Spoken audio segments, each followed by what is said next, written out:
Hello everybody! Long time no see. We are back with more H2R content. Capital C content. On the mission High Charity, second to last in Halo 2. Oh my god, it's taking so long to get to this point. I'm gonna die. I'm about to fucking die from overwork. But anyway, we're here. Don't mind the low quality light maps on this BSP at the moment. But yeah, we have a lot of new toys to play with on High Charity. And we're gonna go into the first two encounters that I've completed on this mission. We are also gonna be adding more to the middle of this level, all new brand new areas, which we probably won't see on this stream. We're probably gonna go into that on the next stream. I have all that blocked out, I have plans made for it, and yeah, we'll probably get to that like next week. So for this stream, we're gonna focus on showing off the opening encounters and the second encounter over the mausoleum that you go to. And yeah, show off how I basically rebuild. I'm gonna rebuild every single encounter from scratch, recode, rescript everything, so I have complete control over the experience, and so I can know exactly what I want to do with every encounter and every moment of gameplay. High Charity is a weird one because it's the shortest mission in Halo 2 and probably the biggest victim of the mission splitting that Bungie had to do to fill out an entire game. High Charity, I'd say, does not work at all as a standalone mission. It is way too short. You run past all the encounters. It's just completely bare bones and a nothing burger. But High Charity would have worked amazingly as a if it were still part of the level Gravemind, if you know what I mean. Like High Charity, everything in this mission would have served as a fantastic climax to the mission Gravemind. The pacing, the length, all of it would have worked so much better in context of the end of a mission rather than an entire mission all by itself. So that is my sort of goal with High Charity, is to bring it up to par, to make it a fully fleshed out mission that you remember and want to replay. It's probably still going to be the shortest mission in H2R just because of, by necessity of the story context, because we gotta get to the Forerunner ship. We can't waste any time. We gotta go. This mission needs to remain fast-paced and brisk without spending too much time in any one space. But we can still add a lot more content between the beginning and end, not to mention the Warthog run at the very end, to flesh this mission out into something much more meaty.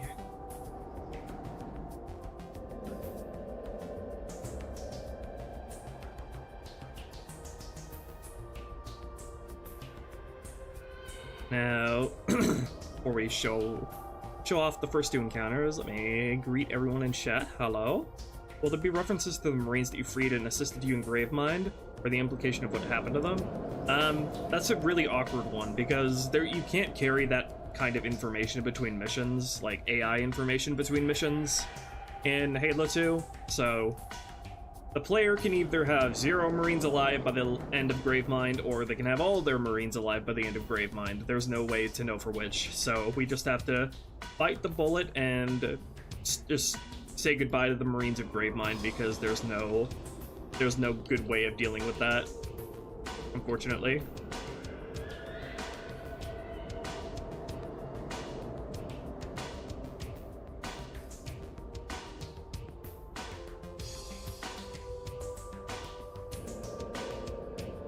And besides, I pretty much designed Gravemind around almost guaranteeing that you lose your Marines at the end of that level, just so it's consistent with the end of High Charity. It's still possible to keep your Marines alive in Gravemind, but I actually did tweak things in a way to where it's very likely they will die in the last encounter. Sorry, it's just the way it's gotta be.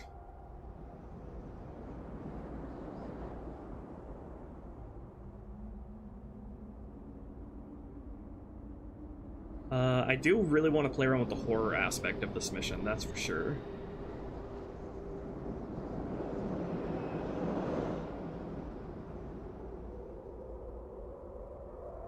But yeah, if you saw the Warthog run in Uncut, we are gonna restore all of that and put the H2R spin on that and probably extend it a little bit, because it's really, really short, what they had left in the game.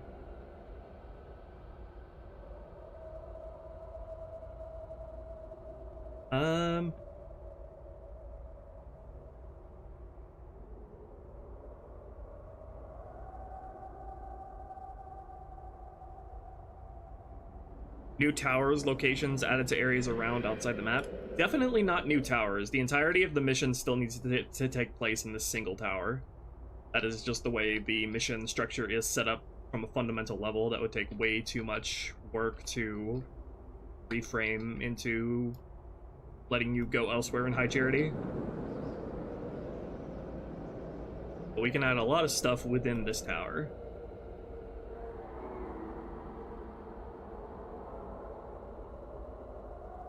One thing I want to play around with is maybe the idea of like alternate routes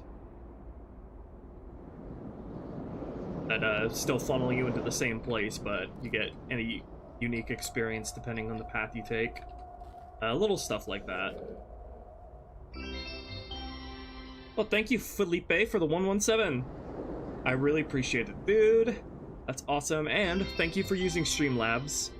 YouTube takes 0% cut from Streamlabs as opposed to Super Chat. Very generous. Thank you so much. Alright, let's jump into the first two encounters. We're gonna get to see Gold Athena's remastered version of this cutscene with all fancy new effects and lighting and stuff like that. And Cortana's beautiful, H2R Cortana's beautiful new model and shaders. As for the encounters, all of them have been re-scripted from the ground up, basically.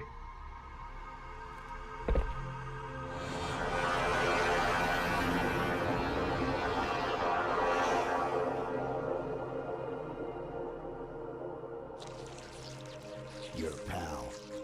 Where's he going? To finish what was started. And this time, none of you will be left behind.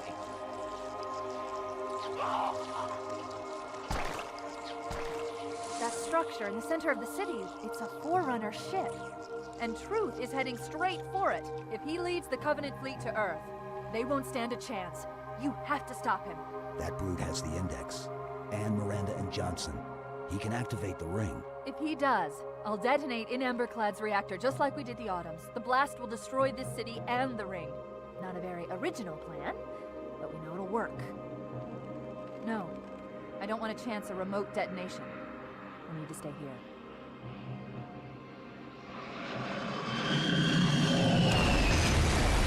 Yeah, the brute-aligned phantoms in H2R are the same blue as Halo 3. That's intentional.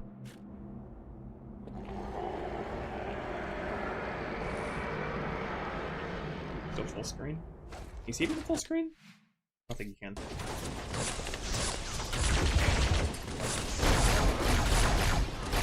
One thing I want to do is definitely lend the encounters in this mission a ton more structure. They are very, like, amorphous and weird in vanilla. They don't actually present like a structured challenge that's thought out. Except for the very last encounter. They intersect them.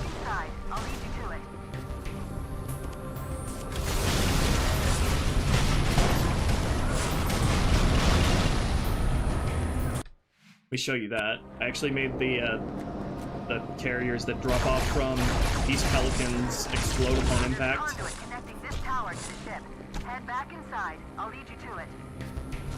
There are ambient fights going on these other platforms and stuff you can find on both of them.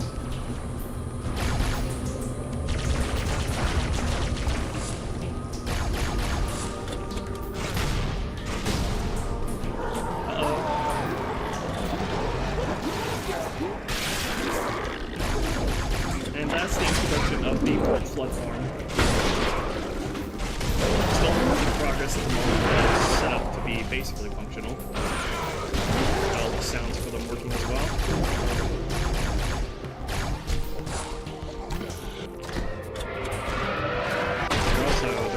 a bit bulkier than the other platforms, and they deal more damage.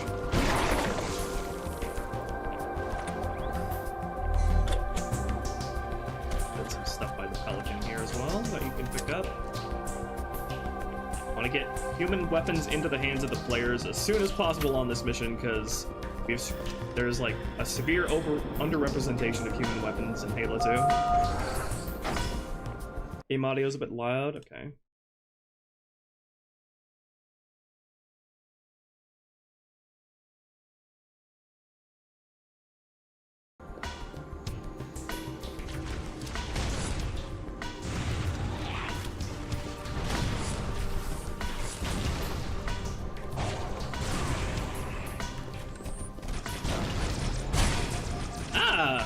Did infection form just bounce off of my rocket?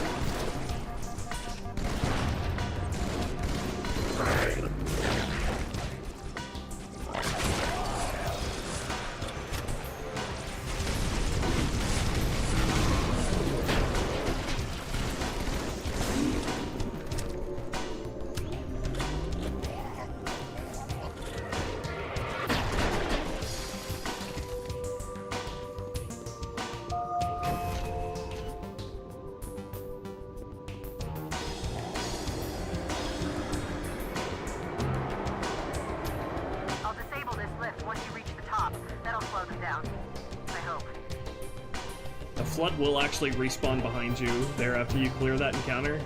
Go along with that dialogue. No, we are not going to add the Spiker or Mauler to H2R. We're going to save stuff like that for Halo 3.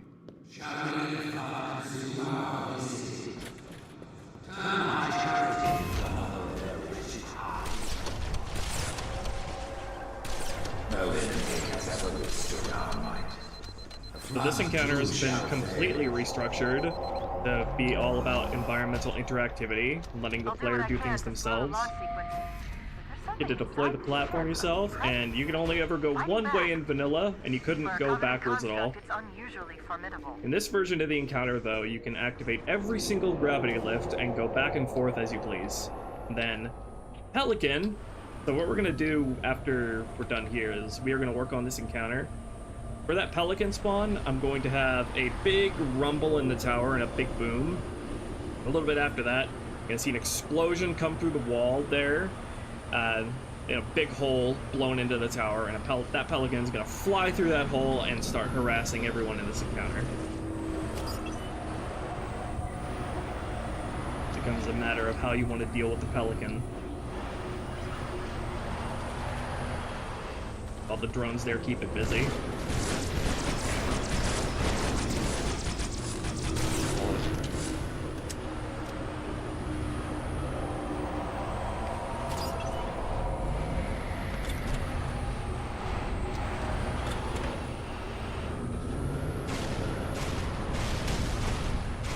Also probably need to script the Pelican here to fly more slowly so it's easier to hit. Go see what's on the other side. Can actually go backwards now.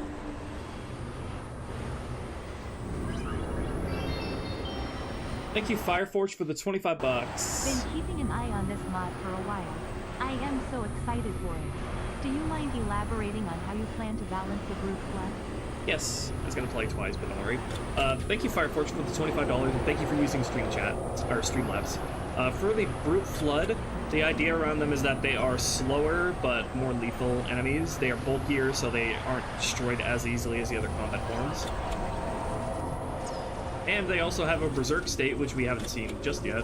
Hopefully we'll get to see that. Bye, loser. And then also, over here, we have a Banshee, because I think this encounter is perfect for a flying vehicle, so that is another option you can use to approach this encounter with.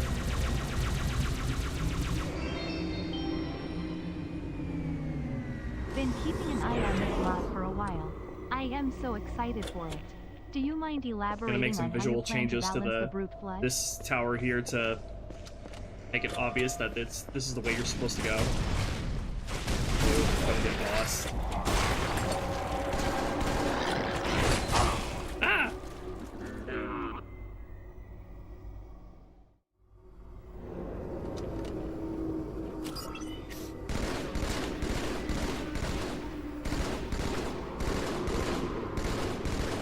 also have enemies parked by the exit to draw your attention over there. Oh yeah, and I'm gonna make the Pelican have a bunch of flood smoke coming out of it. No time to admire the view. Truth's Phantom has reached the Forerunner ship. Yeah, I get it.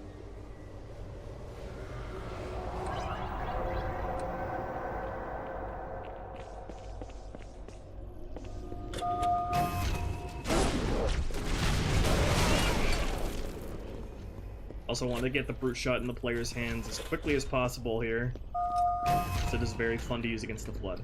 Okay, so we're going to be spending some time adding that bit of necessary visual polish to this encounter for the Pelican, and also refine a few things, and then probably going to start on this small space, which I have a fun idea for, how I'm going to utilize this hallway. Gonna have a cool little scene featuring Cortana, using a bunch of cool cut dialogue, and then all the rest of the encounters here are non-existent now because I've basically torn everything out, and because I plan to rebuild every encounter from scratch.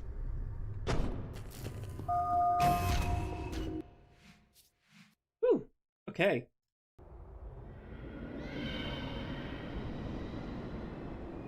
Let me show off the Brute's Berserk state.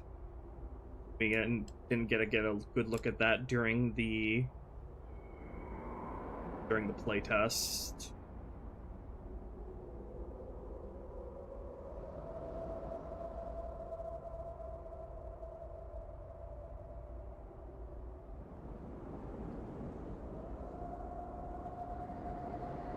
Like I say, the blood brutes are still a work in progress, but they're a good amount of the way done.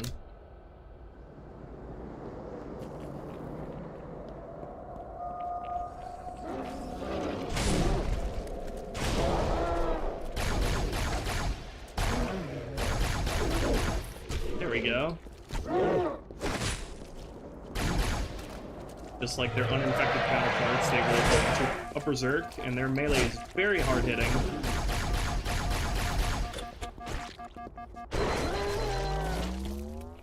You can see how much more resistant they are to being destroyed compared to the standard combat forms. Gonna make as much use of them as we can, and we actually do have a captain and honor guard version of them that we are going to use in this mission as well. So let me show that. Make a little tiny mock encounter here.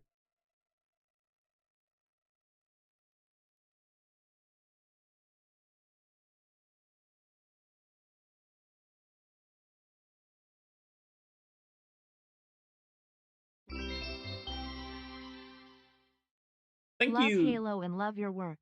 the Dob, for the $25, and thank you for using Streamlabs. Really appreciate it, dude. And thank you. Love Halo and love your work. Is the health bar on low supposed to look orange instead of red? It is a little bit more orangish when you are on 1 bar of health. It has to do with how Halo 2 handles color interpolation for shaders, for UI shaders. It's a bit weird compared to Halo 1, where we don't have the exact functionality to get specific colors we need for every single level of health.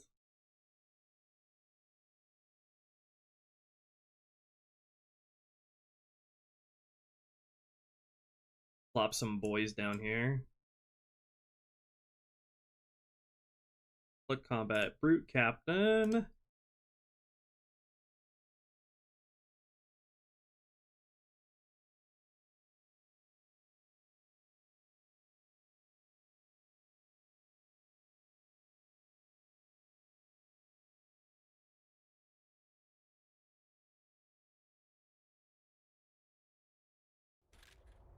We are going to see the Juggernaut on this mission at some point.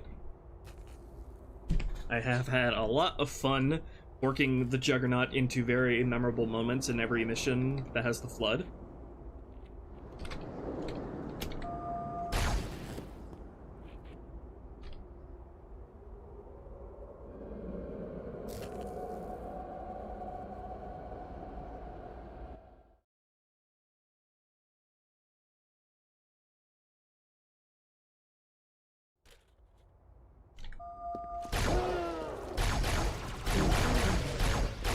like the Brute Captain, the Flood Brute Captain behaves in a similar way, where he'll more so hang back, while the standard rate ones charge you, and then he will preserve, like the Captain as well. So, Patty is the one handling the Flood Brutes, and as well as Echo, and my name is Lol. Ported the skeleton and model and set up the foundation for Patty to work on. So, all of that is super cool. They are working very hard on them. One thing I need to add to this opening encounter as well is when the Pelicans are being chased, there are cut banshees that are firing at them and following them. So that is something I need to restore as well.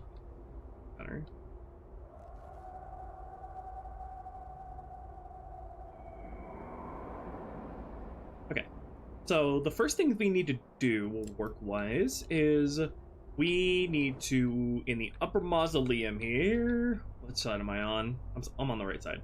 Okay, first thing we need to do is we need to make a big fuck-off hole in the wall for the Pelican to fly through, so that shouldn't be too hard. I'm just gonna block something out here. I have a little scale model here to help me with that.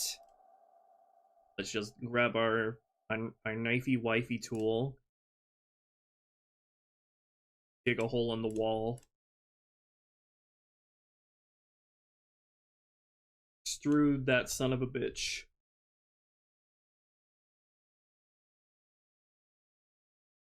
Then let's make this surface the sky so you can see outside.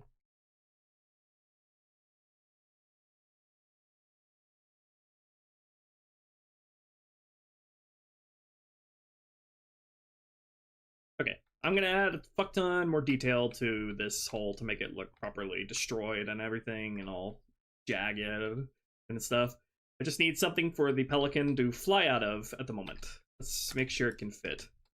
Fit the Pelican in the hole. That's plenty of clearance. Okay. What else? This will take away the light maps. Oh yeah, I need to make this single instance so shit like this isn't happening. Do that.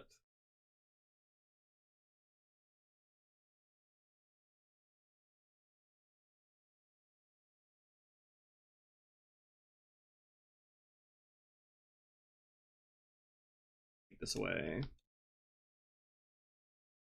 Make this single instance. Okay, it's already single. Okay. And then here are the lights on the tower that you're supposed to go through that I added. Just something to set it apart visually from every other sort of tower here. We got the entire thing lined with some lights. I haven't imported this yet, so I don't know how this is gonna look quite yet. We got the light ray coming down here from a protrusion at the top. Just stuff like that to make it more visually distinct. Thank you, Serenade, for the $2 super chat. What's the next video after the Flood one is done? I think the Flood one is going to be the penultimate H2R video. I'm not sure what I'm going to do after that. Probably, like, either if it's going to be another regular episode going over stuff that I haven't gone over yet, or if I'm going to make like a trailer or something special before H2R's release. Not sure. Okay, was there anything else I needed to do?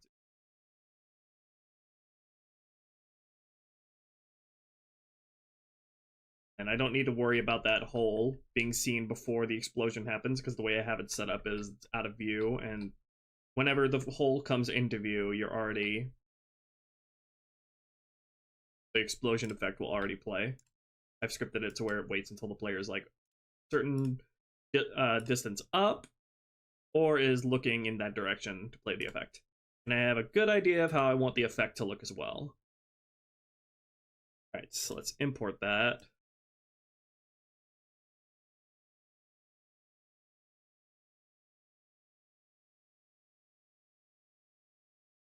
And we're not gonna have any light maps on it.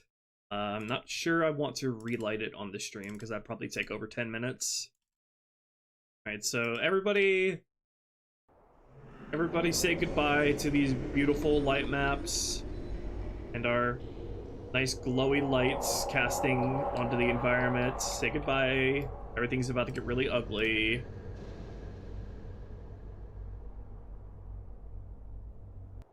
Thank you, Kyle Phantom, for the $10 super chat.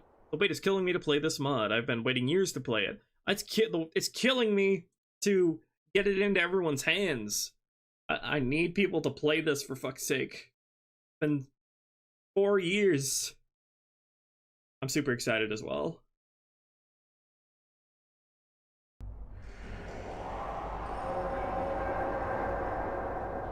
Hello? I said, did the import fail? What the hell? Or did I, wait, did I forget to export?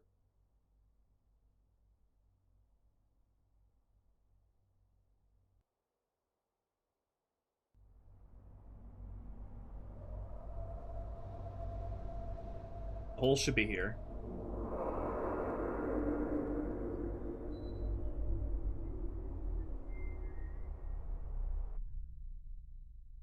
Oh, looks like we have some fucked up shader materials. I'll fix that.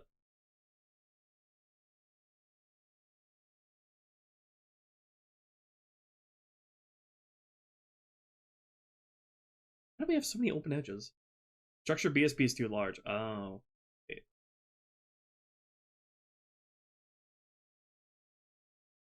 It's always some shit with this stupid game.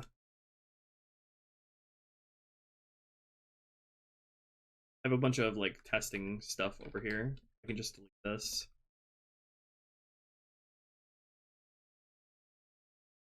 All that garbage.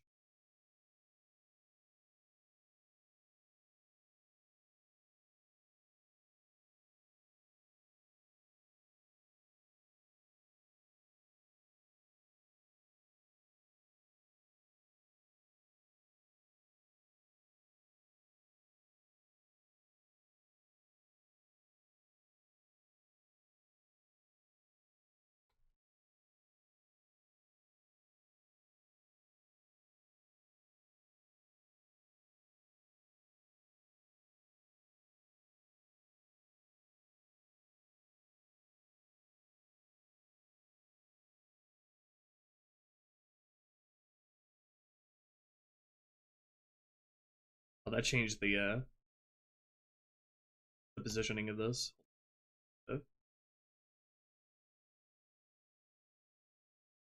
Parent this to the level frame.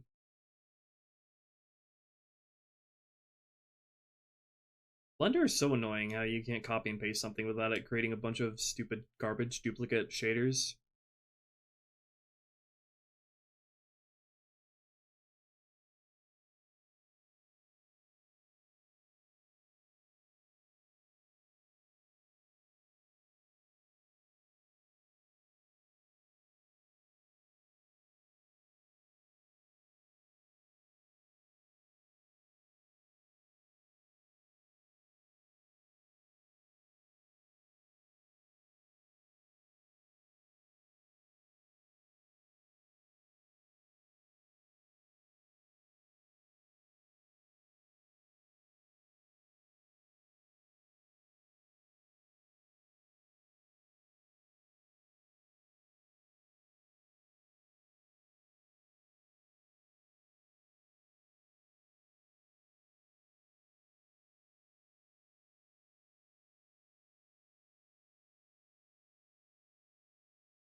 Okay, let's do soundtrack up here.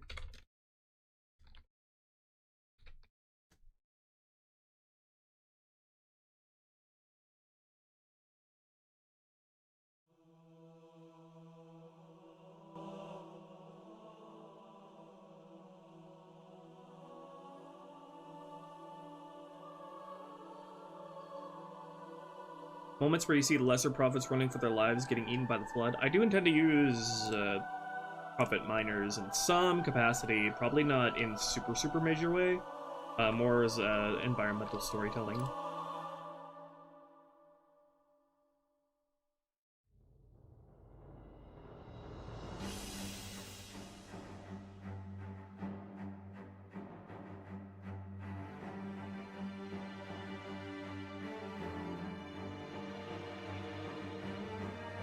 107 open edges. Eat my dick. Show me these open edges.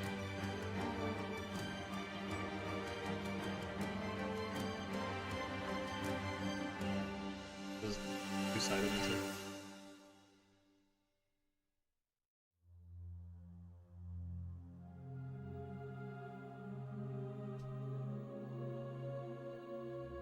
Okay, at least it imported this time. Show me these open edges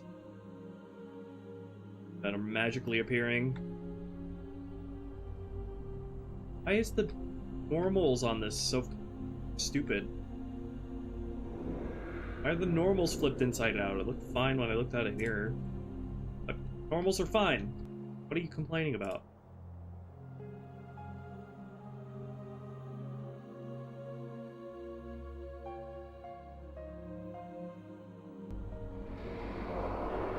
Did not parented the frame yet?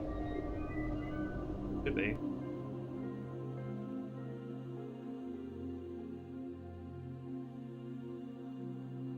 Parented to the frame. Okay.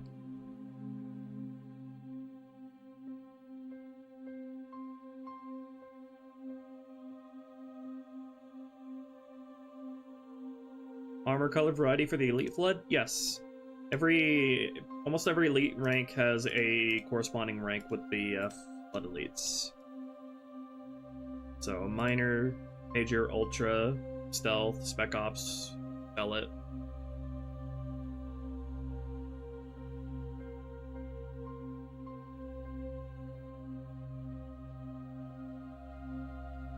If you were a side character in Yu-Gi-Oh, what deck would you use? Gem Knights. That's my favorite deck to play in Yu-Gi-Oh! I haven't played it in a long time, though.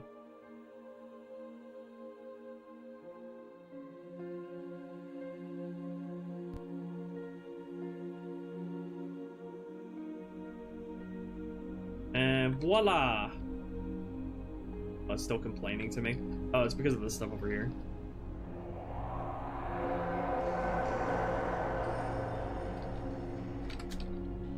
Degenerate triangles.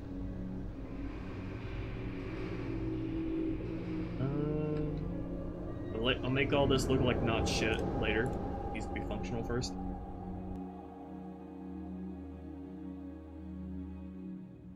I think it's just for triangulating this.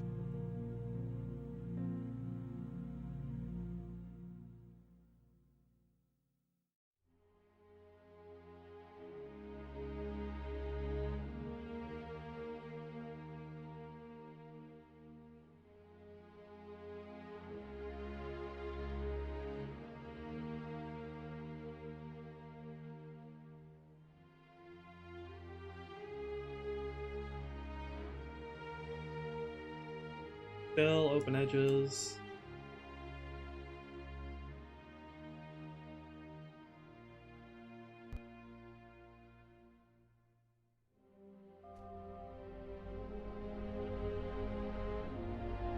I see.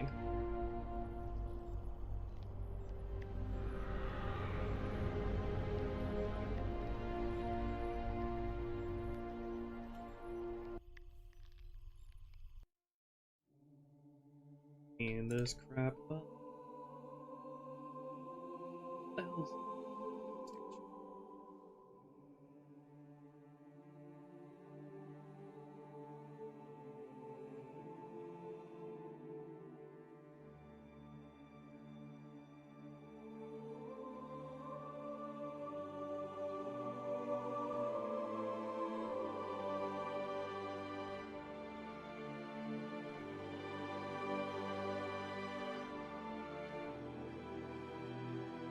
okay, that should do it.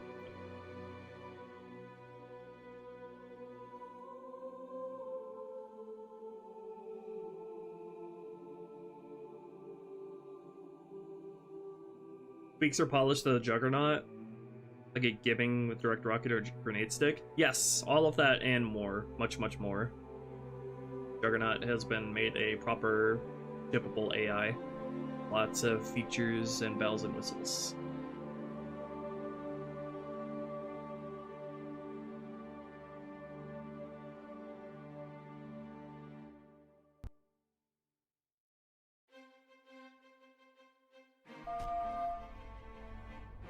Okay. Pathfinding restored.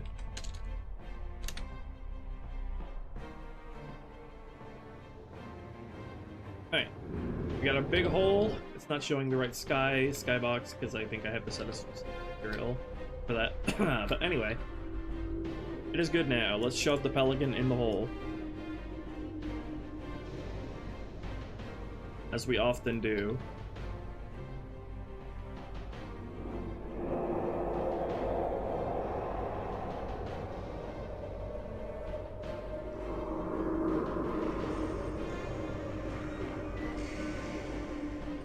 Fly, my pretty.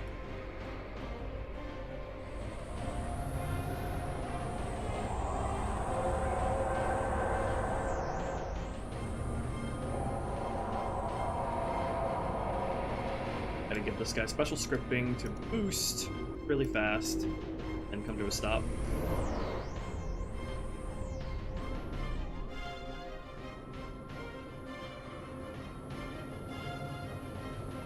Okay.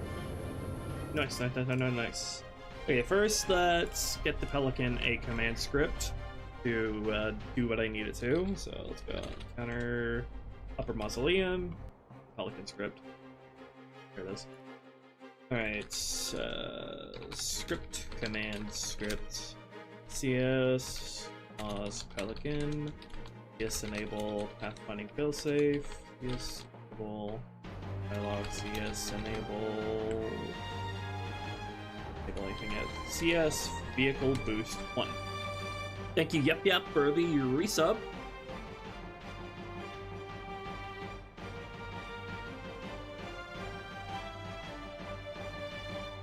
What if you had the Pelican explode out? Yeah, that's the plan. Is vehicle boost. Do we have it fly to a specific point at all, or do I just have it boost for a certain amount of time? I think you just have it boost for like 3 seconds, and then we'll enable it to move. CS enable moving, CS enable looking, CS enable targeting. And then we'll go CS vehicle speed. We're gonna slow it down to like 75% of its speed because it was whipping around when we were playtesting it. And then we're gonna sleep forever so it keeps running this command script infinitely.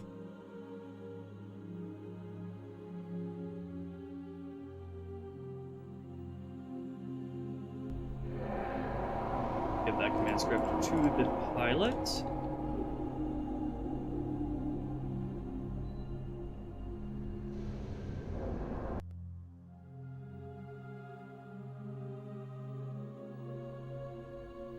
Hey, players. Or do I just make this? Let me get rid of all of the conditions that it waits for and just have it place it for the sake of testing this. Make it easier to test all the effects too as it comes out. How many rounds for the brute shot? In the clip, Halo 3 6, its reserve ammo max remains the same of 12. Brute shot is amazing. I love the brute shot. Okay, let's wake this. Have it zoom out. Watch it zoom out. Oh, I've got to run the scripts.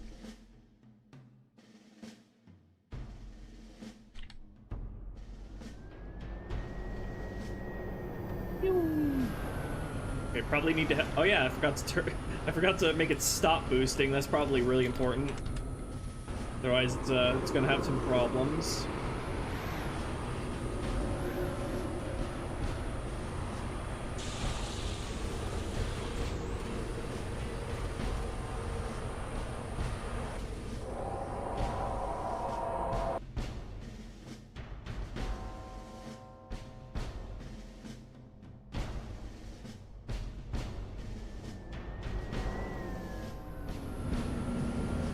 Need to have it stop boosting sooner.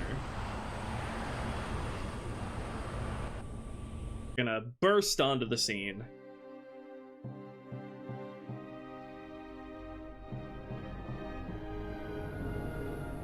Okay.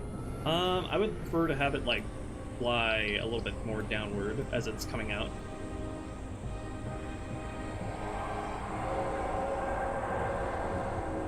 In fact, let's wait like 2 seconds to let it start moving again, so it doesn't do that super sharp stop.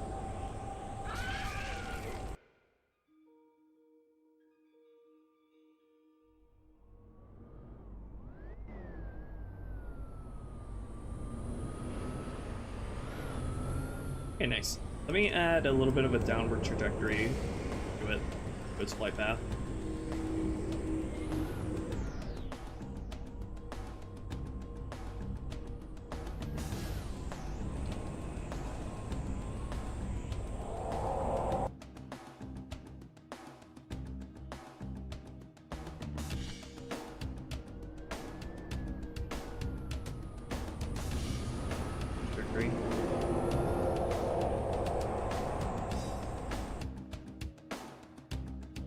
Blood Pilot the Falcon.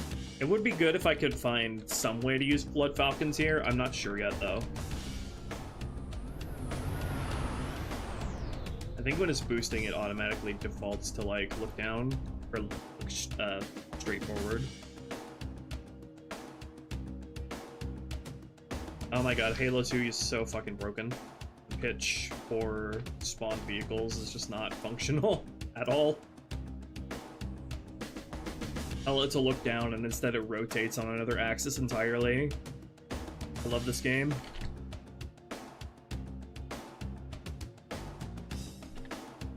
Look, it's rotating on the wrong fucking axis. This game is ridiculous.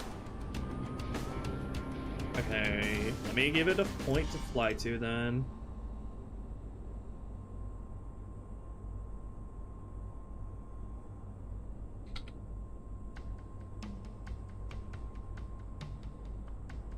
Have to do everything myself.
Yeah, I think the Pelican can't pitch up or down whenever it's boosting.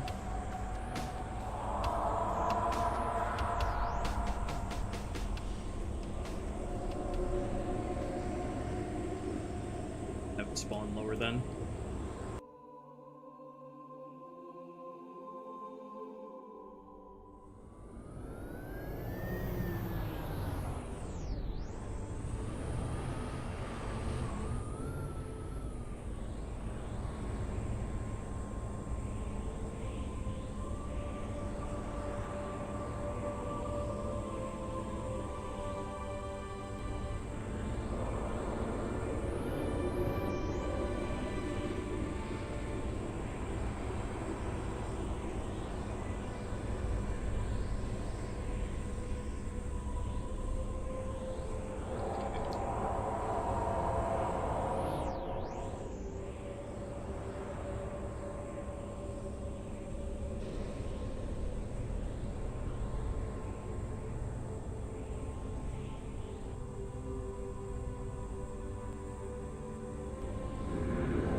Blood grunts a thing? No.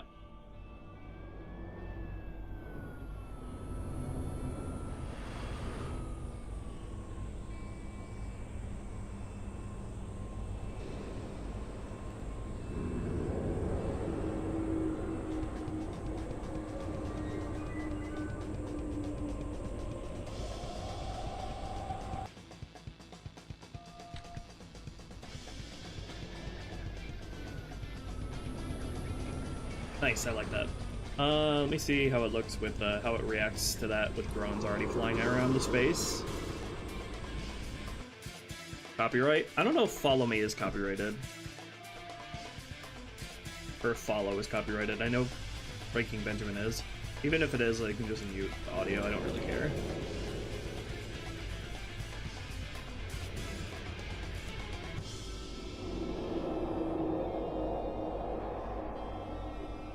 Spawn some drones in. Get them on the scene. Also got all the lights attached to this tower now. That's gonna make for some nice illumination effects. It's gonna make it hard to ignore this tower. Very, very obvious that this is where you're supposed to go now.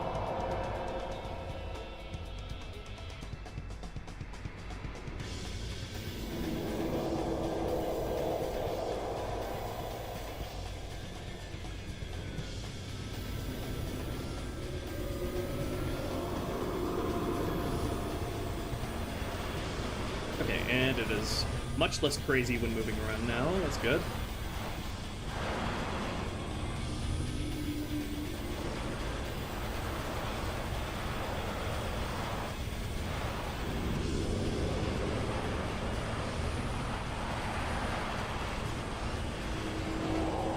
Nice. That'll give the player plenty of valid opportunities to be able to target its engines and take it down.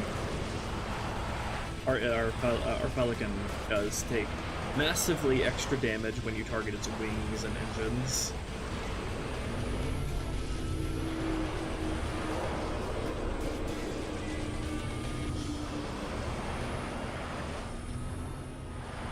Alright, add a flood fog effect to the Pelican. I already have a system for putting flood fog on flood-piloted vehicles in levels, well, in level in Quarantine Zone, the only level other than this one where flood have vehicles. Let's go hop over to the Scorpion. I added the function to add flood fog to it if needed. Let's copy that function over to the Pelican.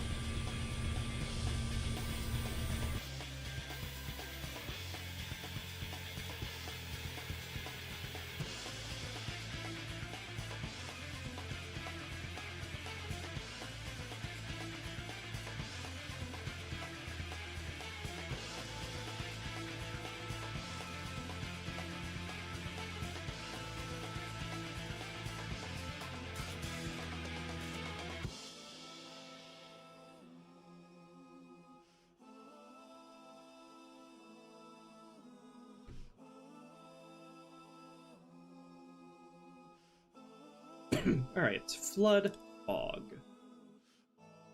Just duplicate this function over here.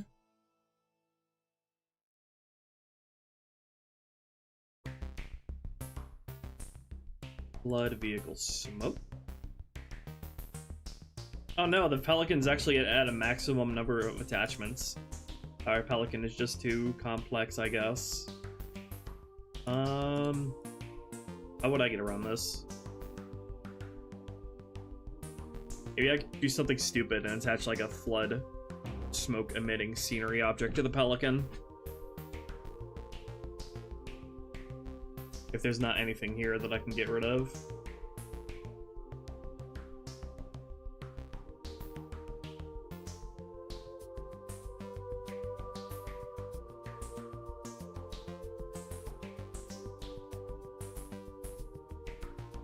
No. Okay. We are gonna have to do something else then. Let's see.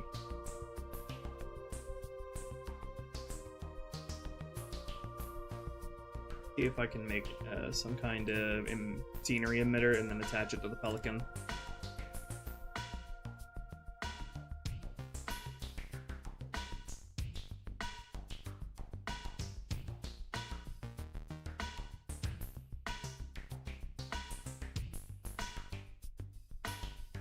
forget that. Wait, hold on. Did I make that a function on the combat forms at all? Where they could emit it?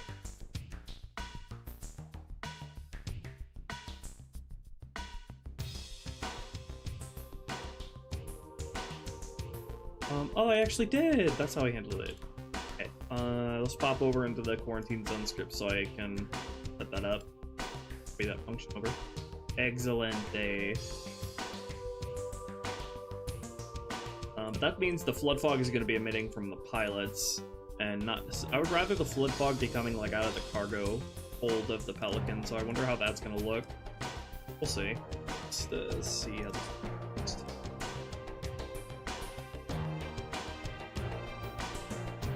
Let's see.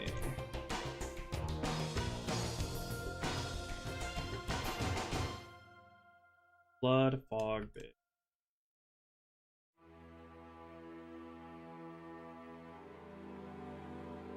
Set function variable.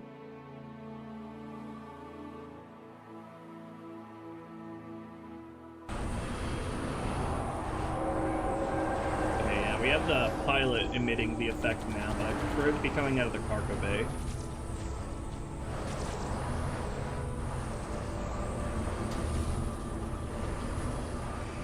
It flies around so fast, hardly matters, but let's see if I can... Oh, it might also be good if I can see if I can make this Pelican look a little bit... use more damaged permutations. Not sure. Back to the Pelican. I said it's damage... permutation to the damage, that might affect how it plays the fight against, how it takes damage. You know what I should do, actually? The flood fog there is fine. What we need to do is we need to make a, like, scenery emitter that emits black smoke coming from the Pelican. And attach it to the Pelican. So we got the smoke and the flood fog together.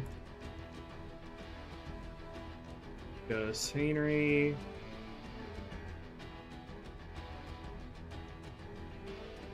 Smoke. Copy one of these items.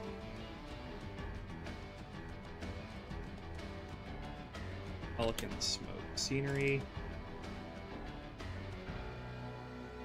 Make an effect for that.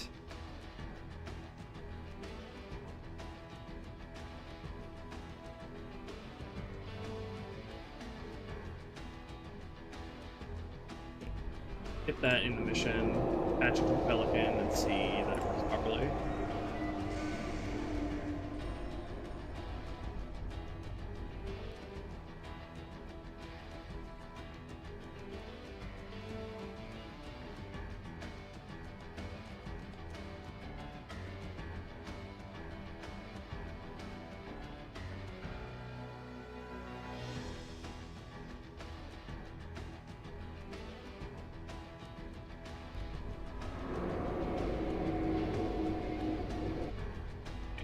God, Sapien, why are you like this?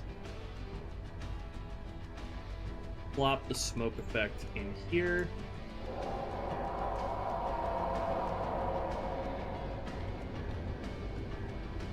Pelican smoke. And I'm not gonna know how this, if this looks good or not, until this BSP is light mapped. So we're just gonna leave it as is for right now how it looks. Alright, and then go AI, enable 0. Let's turn off the AI. Let's replace the Pelican. Okay, and then we need to attach this to this. So objects, attach. Attach a second object to the first. Pelican, smoke, AI vehicle, get from starting location, flood, Pelican, and just leave some markers to see where it attaches it to.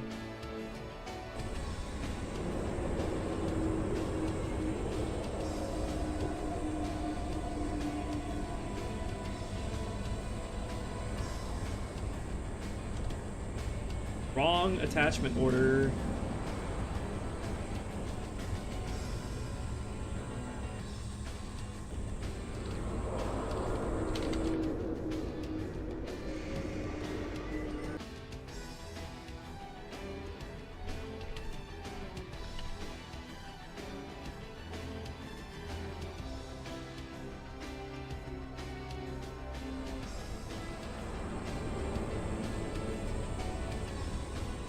Okay, got that attached to the Pelican now. Good, good. Now let's see how that looks in motion. Turn the AI back on. Let's also re-enable the flood smoke as well.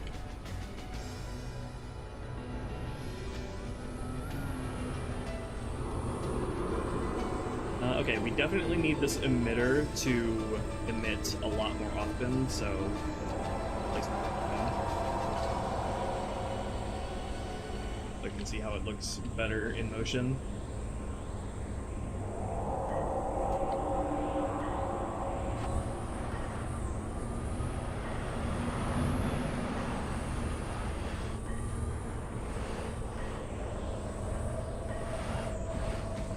Looks more like steam than like smoke at the moment, but like I said, we don't have light maps right now, so I don't know how it's actually going to look against the environment until I get this lit.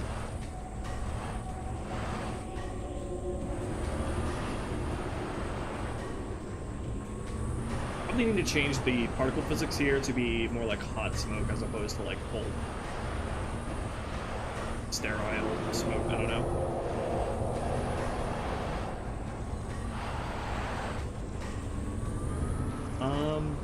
I think that looks good for like hovering around here naturally. So let's make a custom smoke effect here. Smoke drifting.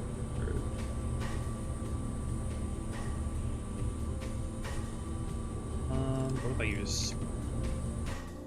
Trying to see what I should use as a base.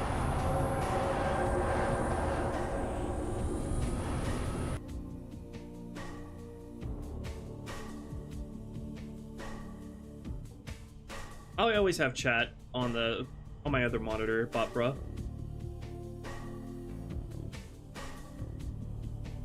Yes, the Pelican windows are destructible. We made it as such.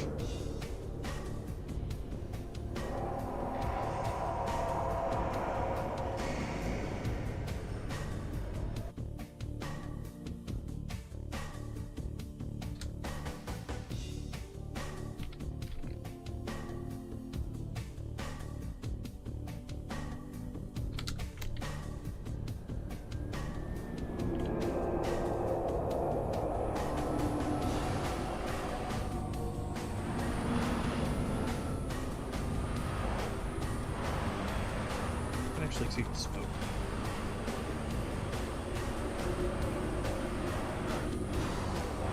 Oh, there it is. Okay,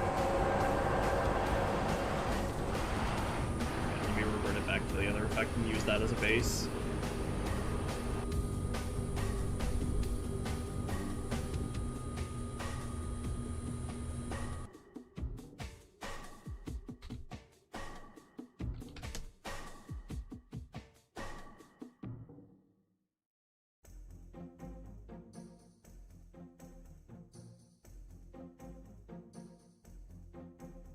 Driftings.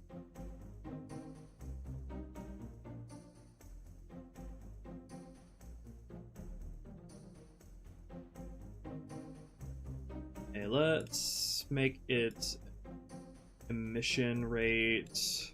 Make it emit more and turn down the lifespan of its particles. Something like 6 to like 9 seconds.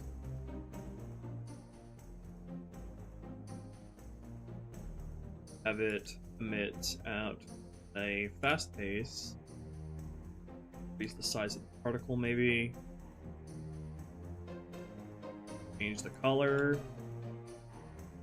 Darker.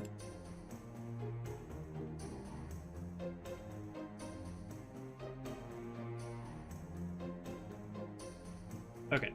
Now let's see how that looks. this episode.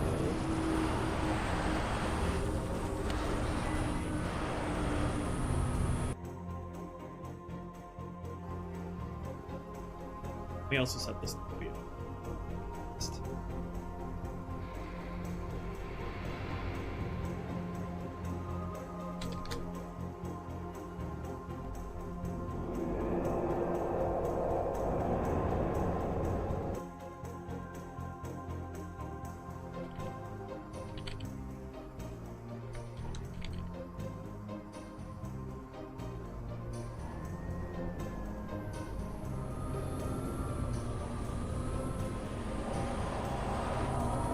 Need to make it like black smoke. I don't know if I'll need a different particle for that. Let's also change the particle physics here. So they, at the moment, vacuum smoke. It needs to be like just standard fire smoke. Let's see.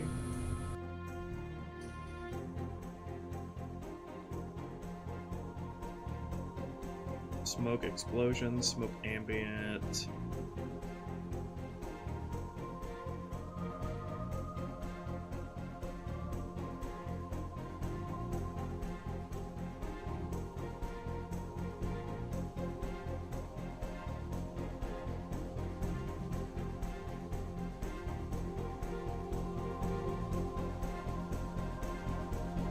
Just set the color to a dark black.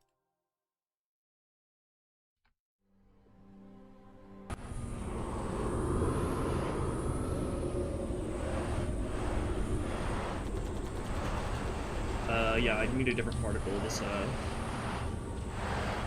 need like the thick volumetric smoke.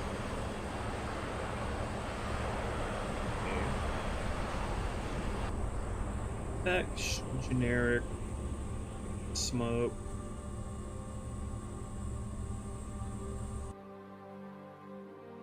Smoke volumetric dark.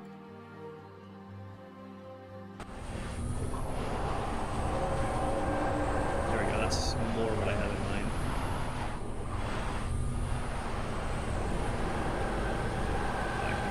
I don't need to make it as dark.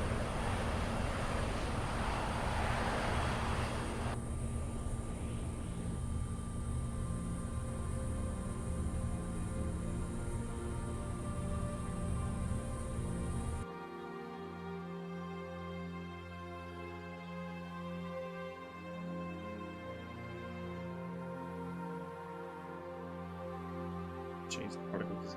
And what am I looking for? Cold smoke puff. I'm looking for physics wise. Where is it? Hot smoke cloud. That's what I'm looking for.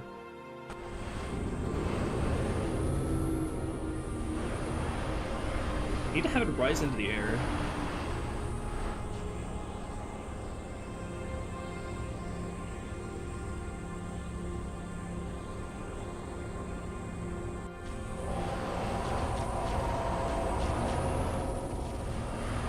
Use the fire physics instead.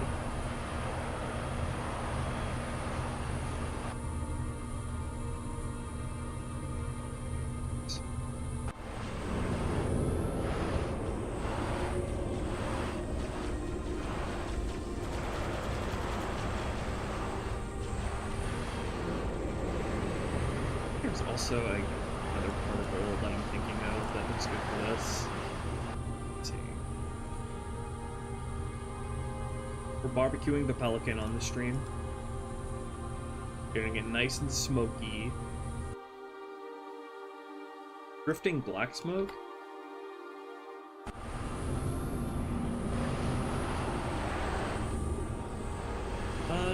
Yeah, probably that. Need to get it to rise into the air faster though.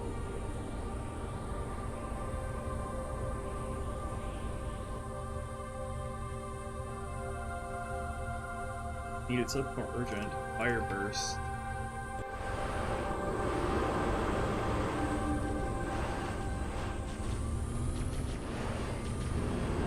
There we go, that's more what I was thinking of.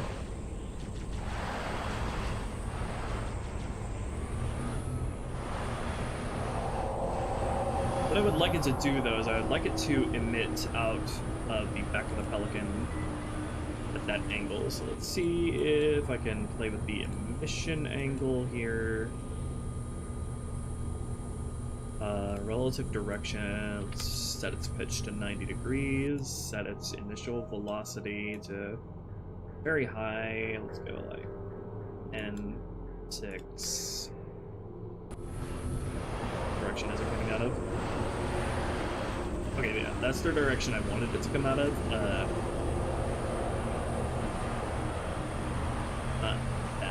quite that fast though.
Maybe anything on Quarantine Zone like radio chatter in the world.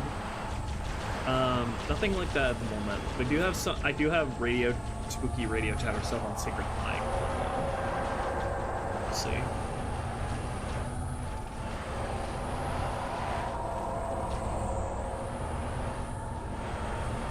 Let's increase the emission rate of that.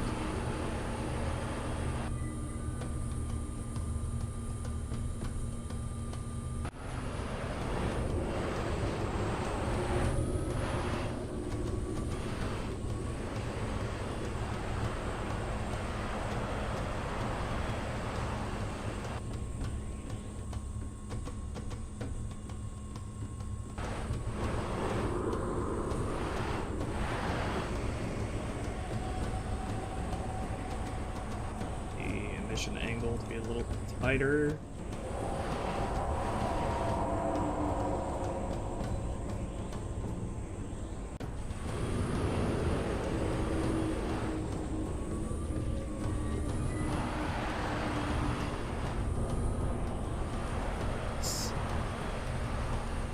Let's set the emission rate even higher. Now we're cooking the Pelican, literally.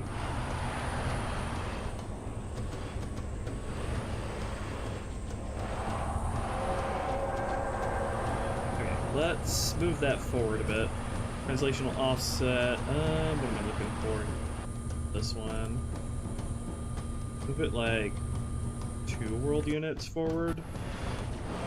Where's that coming out of now? That made it come out of the back. Let's go -2 world units.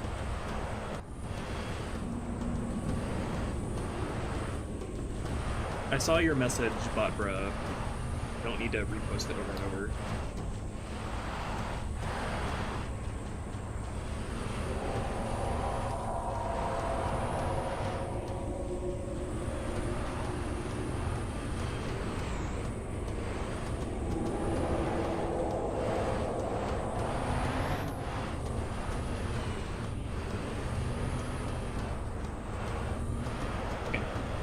Let's make the particles a little smaller.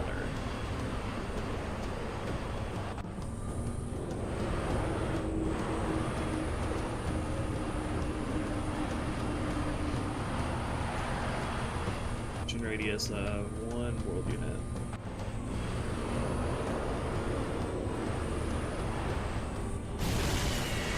Oh no, they destroyed it! The drones managed to destroy the Pelican with just their plasma pistols. Well, they did have a long time to shoot at it.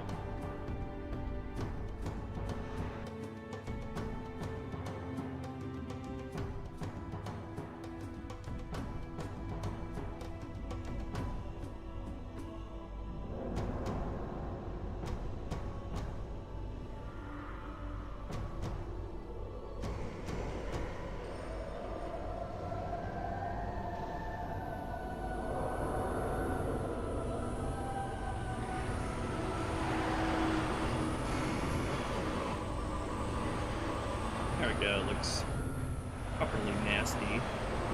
Fucked up. Not actually messing with its damage states.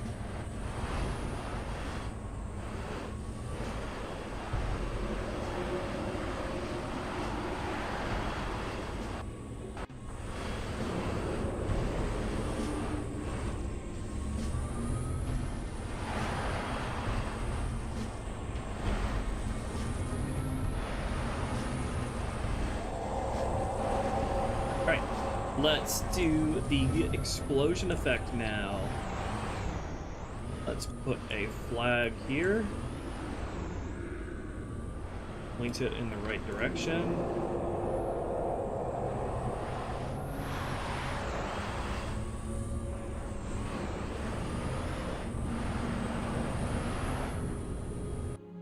Okay, so I know the effect that I want to use as the base for this. I used it in Gravemind, as a matter of fact. Let's see. Effect, new on. Amberclad explosion. Okay, this is the effect that I'm going to use as the base. Let me slip that into the script real quick.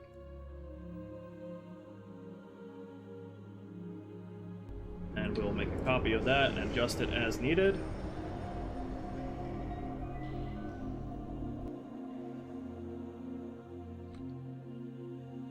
I'm also going to need to add a bunch of smoke and fire effects around the hole itself.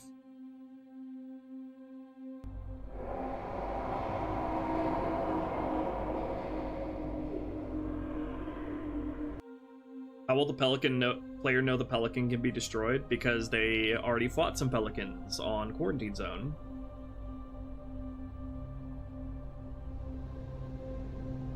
And they fight you. And they get damaged very visibly.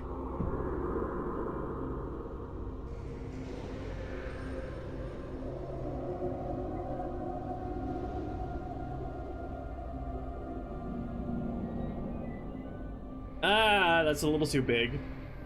A little overkill. A little. I want to blow a hole in the wall of this tower, not nuke it. Still going. Yeah, this effect happens really, really far away on Gravemind. That's why it's so big. It'll burn itself out eventually. There it goes. Okay, well that's a wonderful base to use. We just need to adjust it to be a little less ridiculous.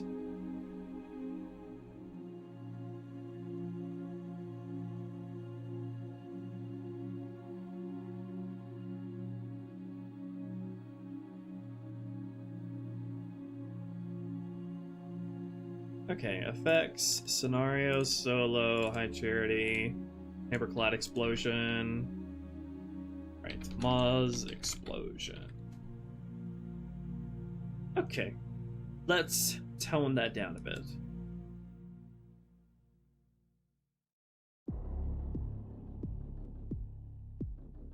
Just a bit.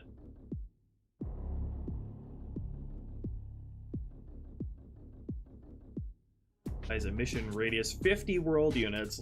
Let's tone that down to like 10, maybe.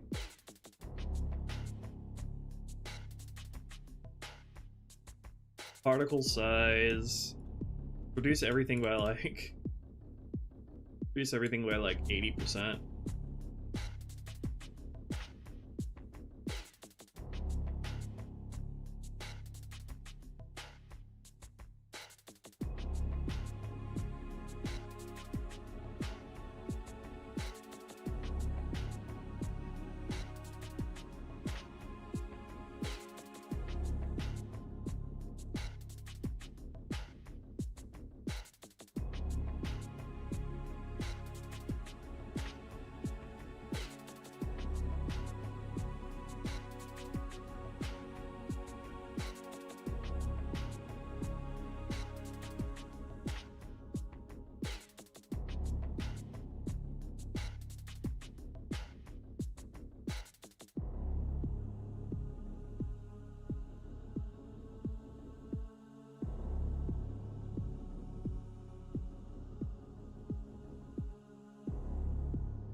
explosion.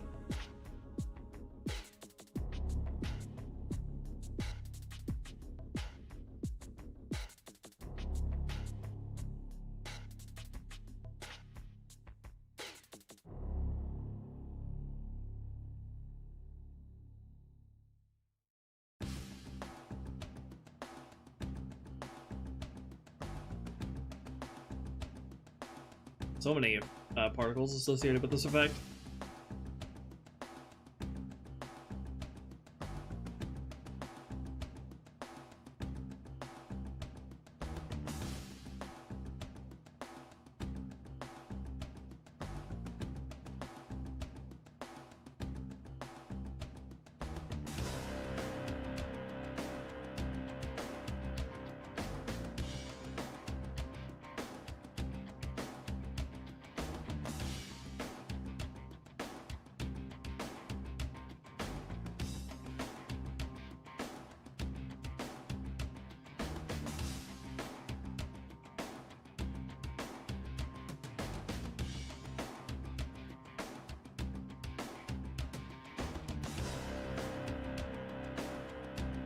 Did you say this explosion effect was initially used for?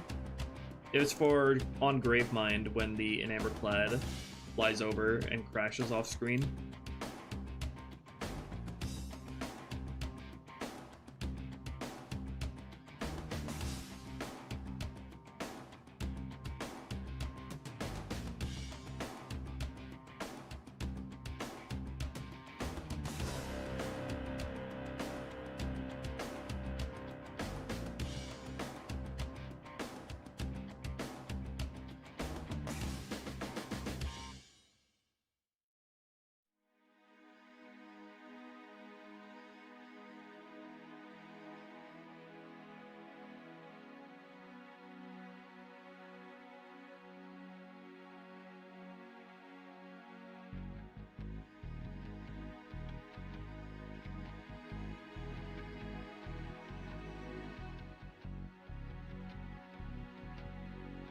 Alright, let's see how that looks instead.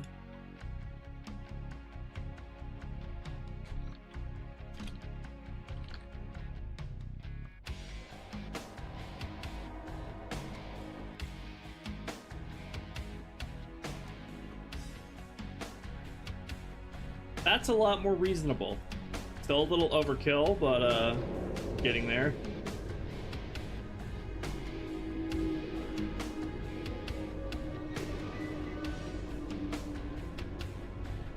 Probably reduce the size of all the particles by half now, and we'll be golden.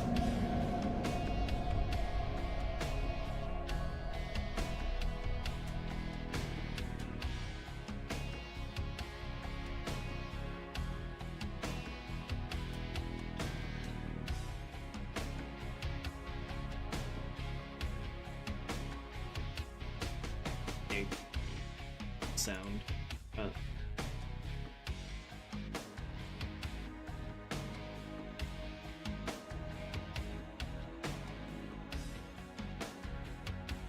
I'm gonna play like a rumble and a really loud impact noise before this happens, as if the tower got hit by an heavy artillery, which made for the hole in the wall. The Pelican itself didn't make it.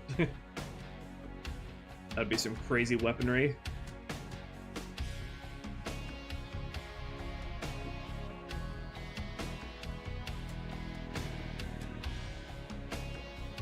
Okay, just reduce the size of all of them by half now.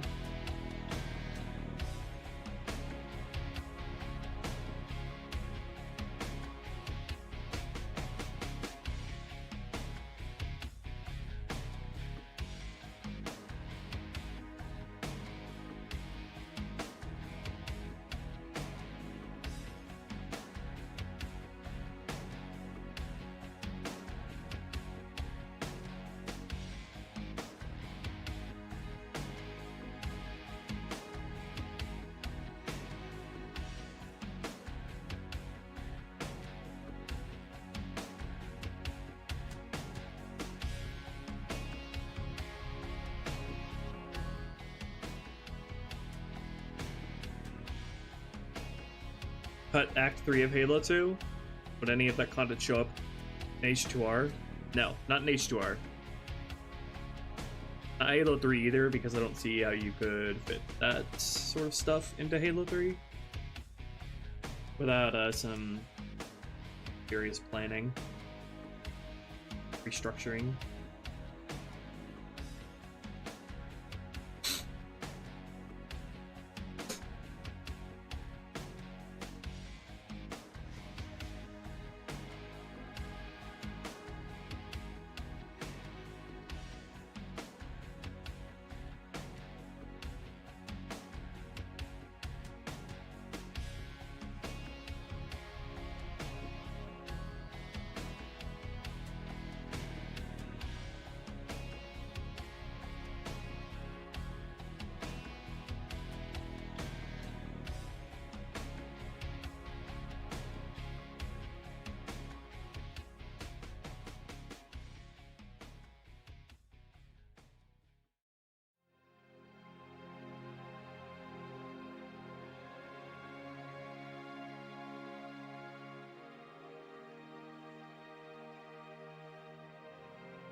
I think the debris can stay the size that it is.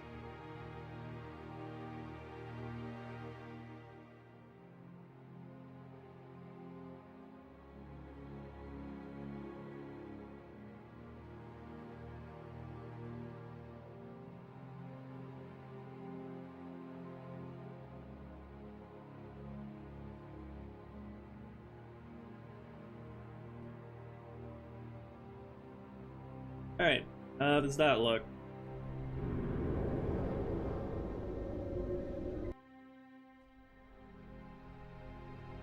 Nice. That is the thing I want out of it the most is that it needs to be very, very noticeable and obvious, so you see where the Pelican came in from. I think I will reduce the size of the wispy, lingering plasma smoke particles.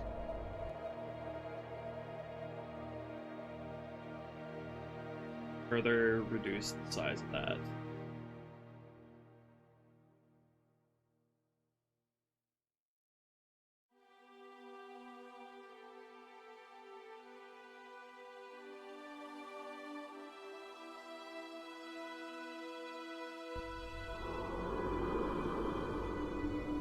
We'll also need to probably reduce the emission radius of it as well.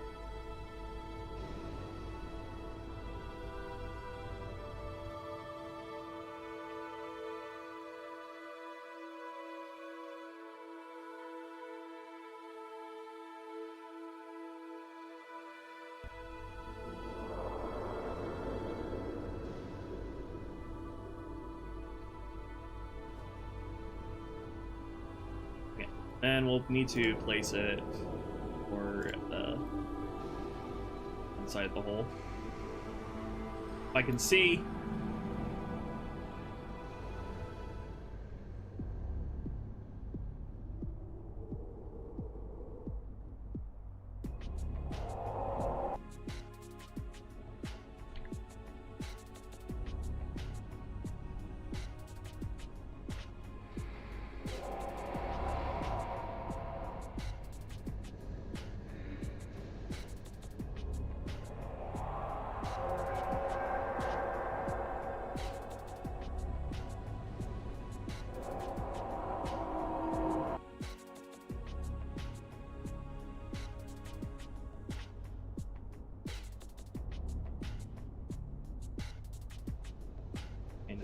Let's turn down the lifespan of the plasma wisps.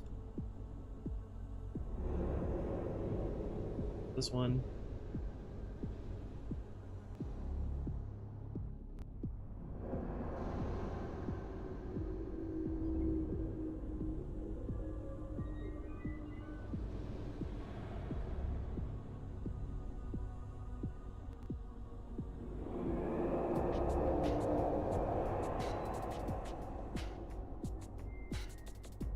Yeah, it was that one.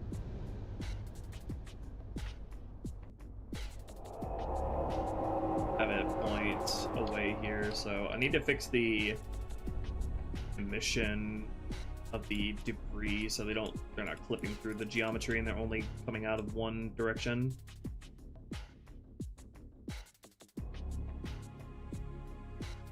See, its emission shape is a globe at the moment, so let me change that to tube instead.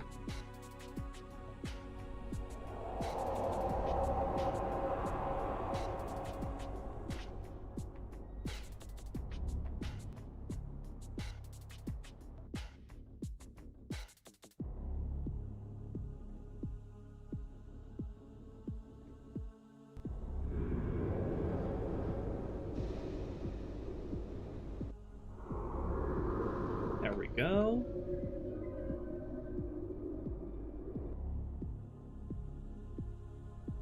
Will the player be able to hijack the Pelican? No.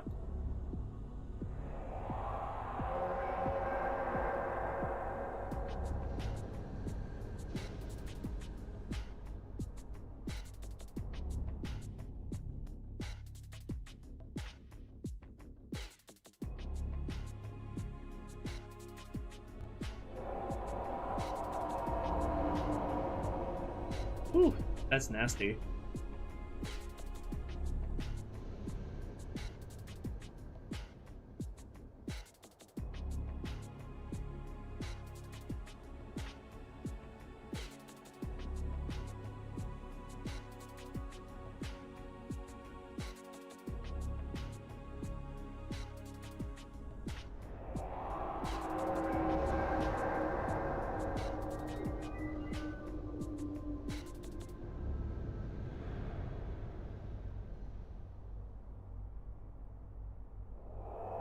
Let's add some variance in the emission angle of the lingering smoke.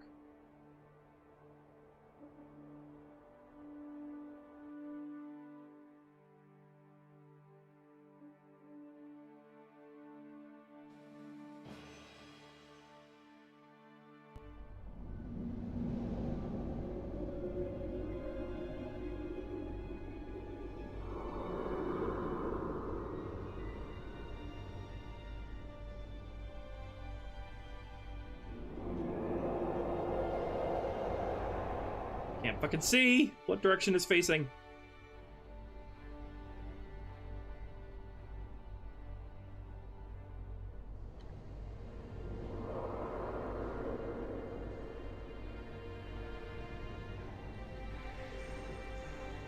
Okay, let me adjust the size of the initial burst.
hunters in this mission? Yeah, I'll find a place to put some.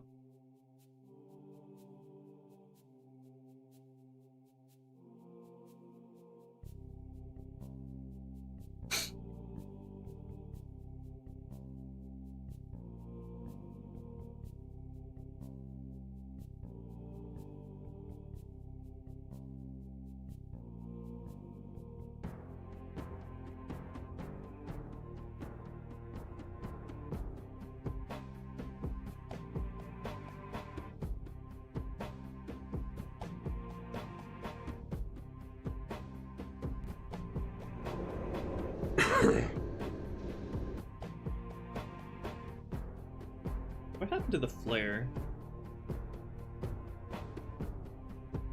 Did I just stay with it, please?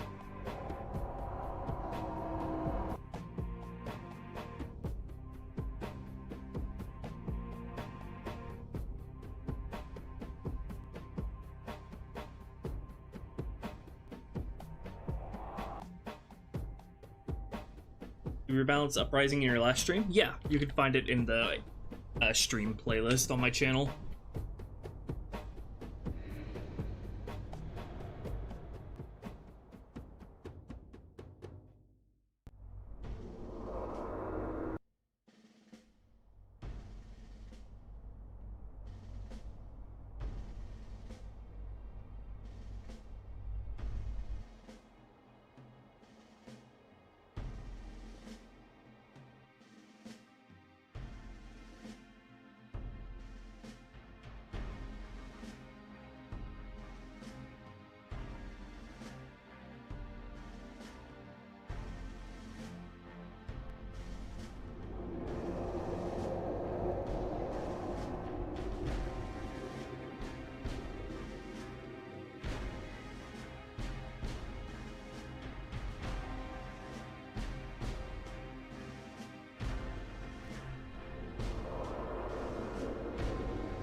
What happened there?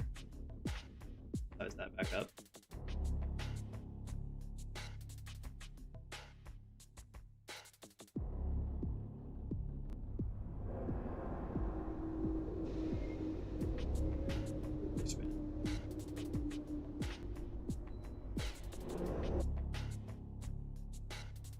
There it is.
go.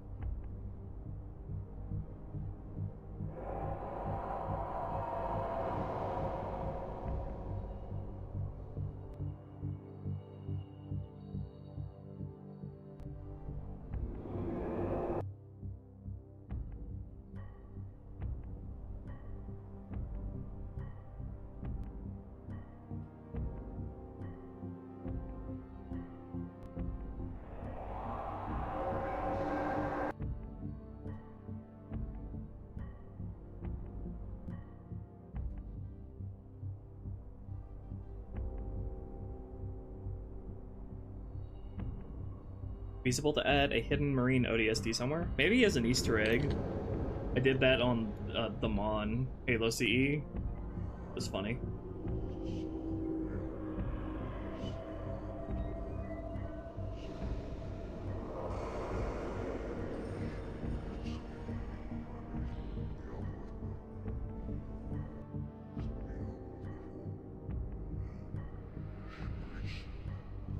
Okay, let's see how that looks with the Pelican.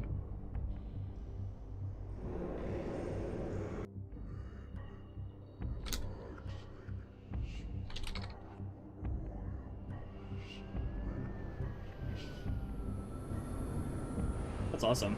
Have the Pelican fly in sooner, though.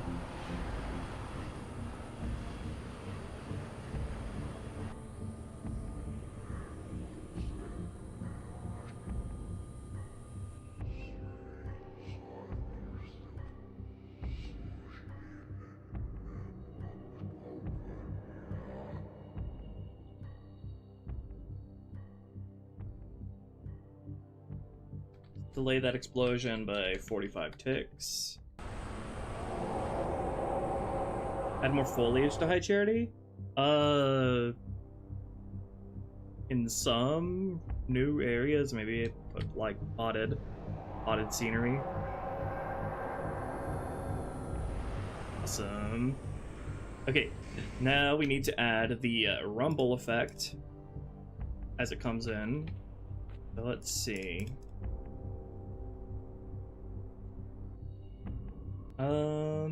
Cinematic screen effect, let's say shake.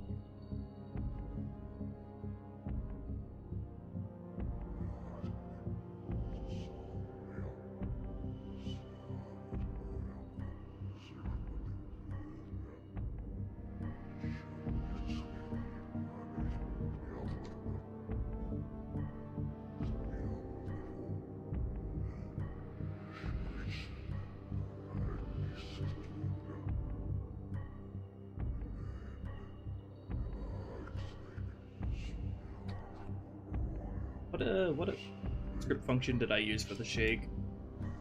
High Charity? Or Gravemind. The fucking internal name for Gravemind is High Charity. It's so confusing. So confusing when I have to refer to stuff.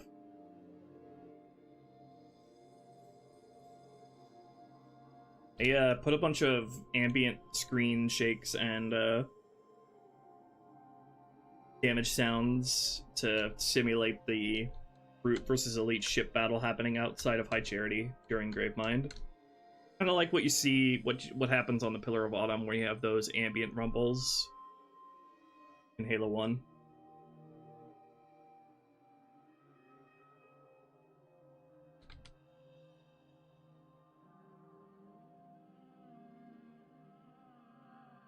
There we go. Player effect. That's what I was looking for.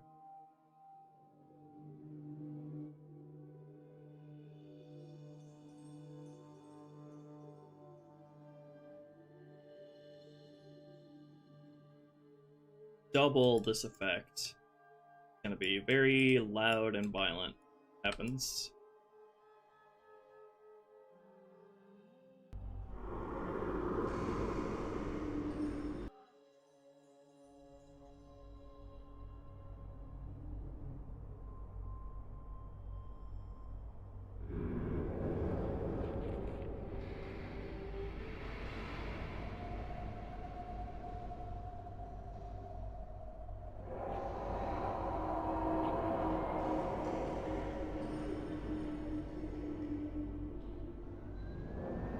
Yeah, I like that. Need to add a nice accompanying sound to it.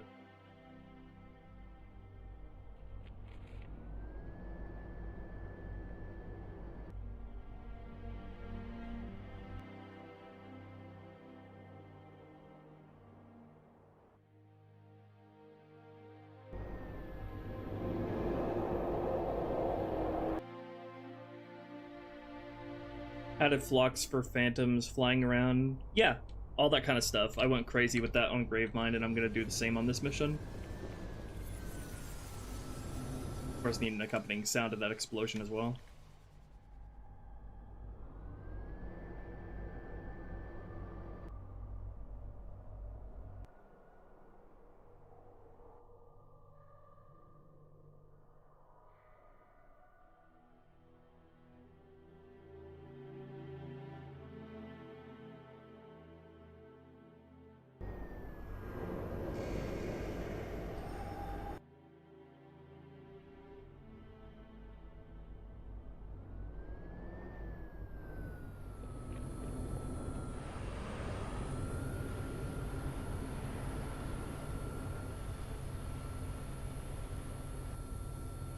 Probably add an accompanying rumble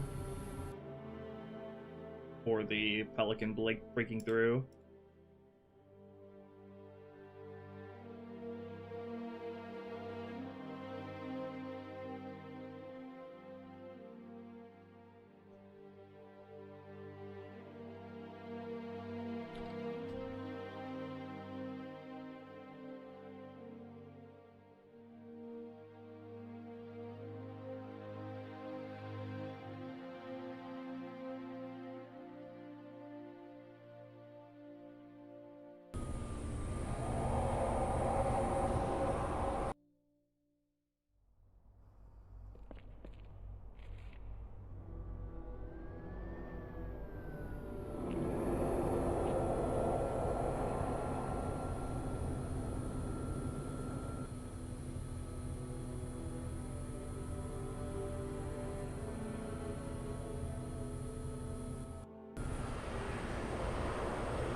Don't start shooting at me. Where on the outside of the tower does the Pelican break through? It just breaks through the exterior of the tower.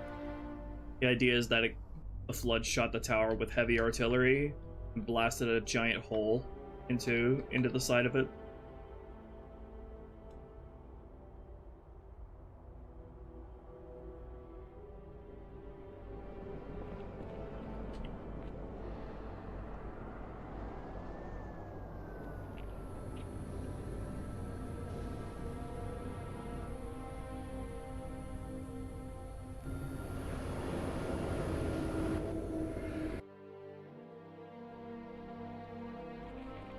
Like a gun tower shooting the side of the tower from the outside.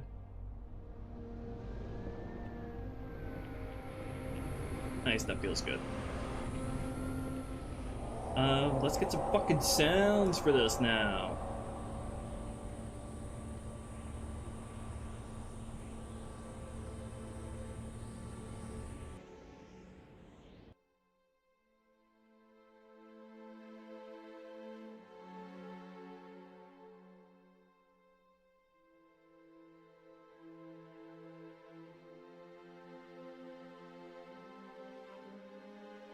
The lens flare here that I disabled. How it looks though.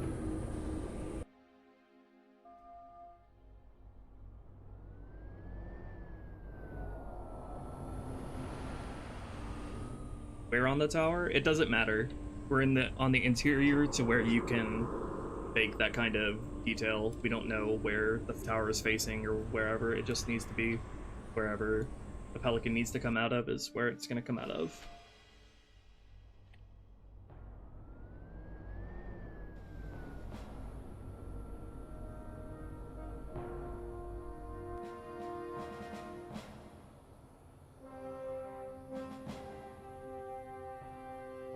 Most important thing is that we need to get a Pelican in here, and we just need to make it believable in the moment.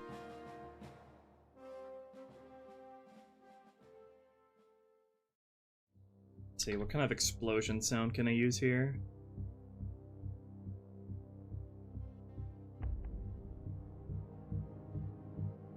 Let me turn down Sapien or Gorilla while I test these explosions out. These are distant explosions. We need an explosion for the Pelican bursting through, and we also need an explosion for the artillery hitting the exterior of the tower.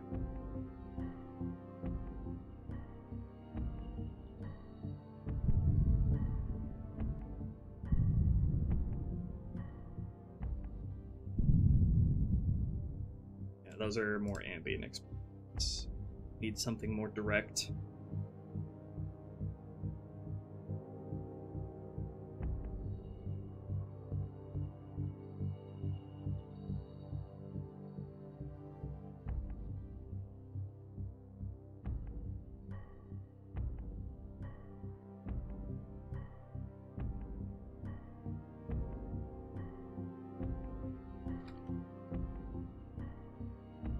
Game has so many explosion sound effects.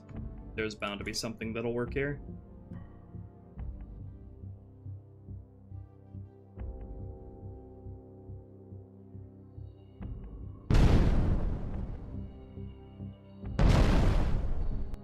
That needs much more reverb.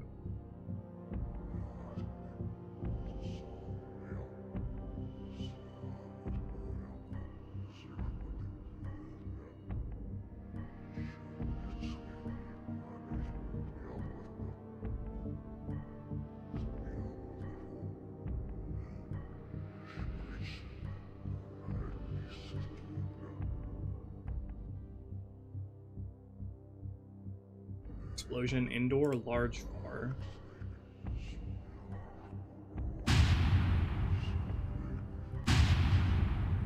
I mean, I guess I can use that as an accompaniment, but we need an actual explosion sound.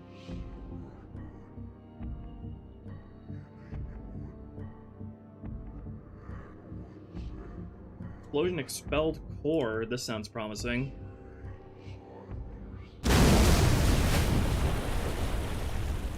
Oh yeah, I think that can work pretty well. Need to make sure it's able to hear it from this far away. Yeah, it's gonna be very quiet from this distance, probably.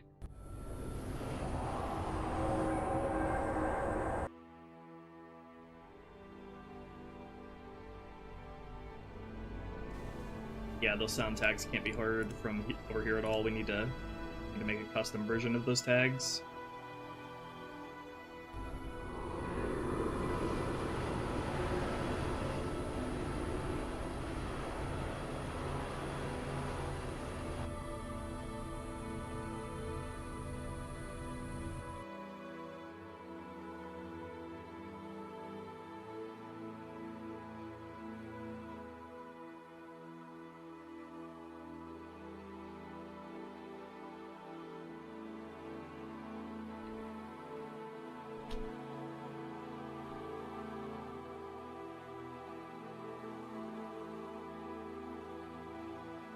Your ears? Is it really that loud? I actually turned Gorilla down.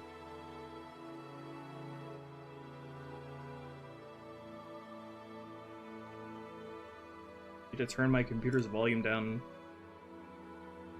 Yes. Huge ass sound class. Always spatialized, never obstruct. Be heard from a billion miles away.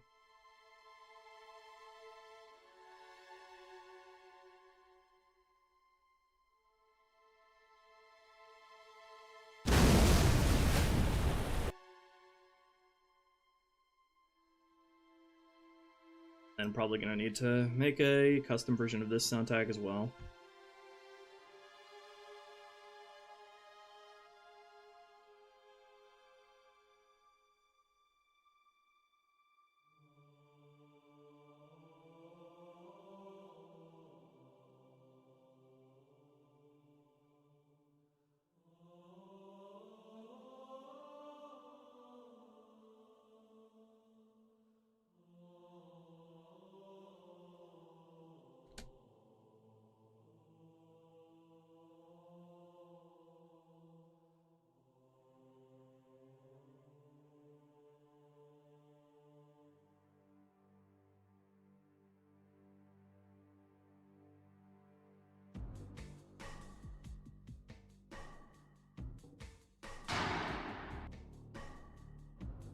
Okay. Okay, maybe not that loud.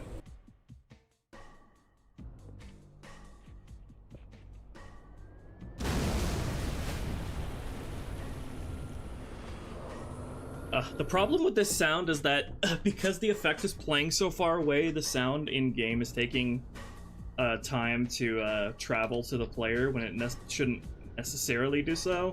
Wonder what I can do about that. What if I add a delay between the sound playing and the effects happening so it lines up better? So I'll add a delay of like half a second here in between the sound and the effects. We'll turn the gain down by like 3 decibels.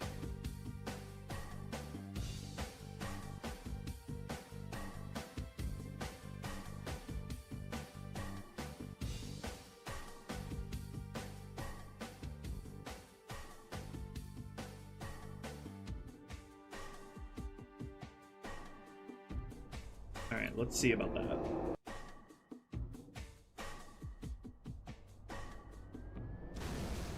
Okay, that lines up way better.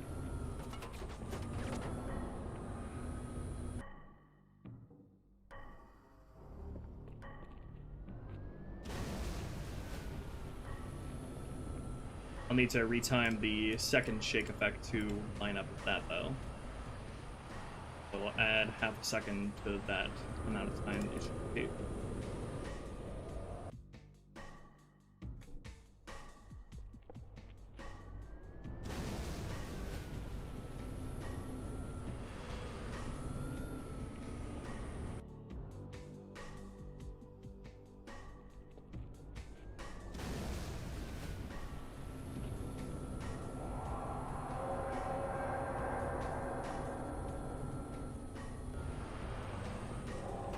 Make sure the sound is spatialized properly as well. Okay, it is. Let's lower the pitch on that so it sounds a little bit more weighty. Random pitch, let's go -200 cents. Both of these.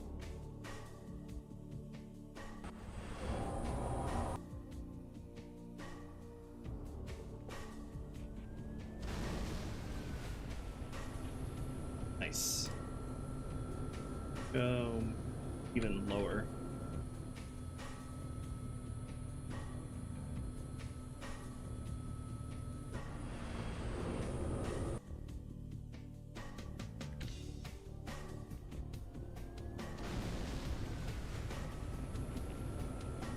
Actually add a little bit more of a delay there because the sound should still have some simulated amount of traveling to the player since it does happen really far away from you.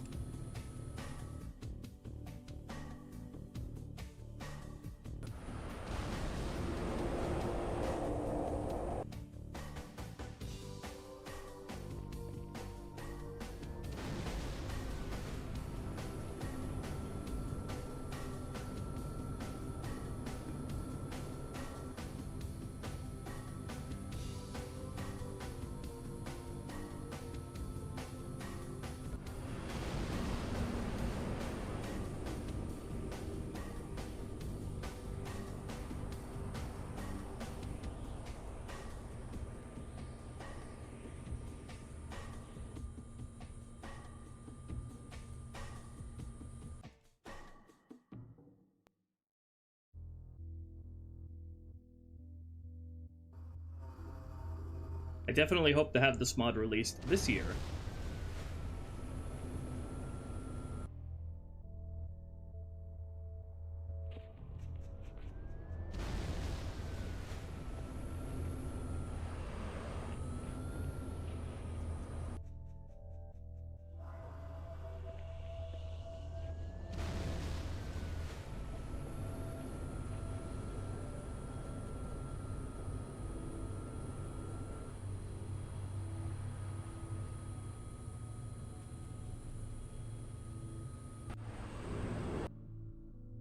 Messing around with Gravemind? Yeah, Gravemind is already complete.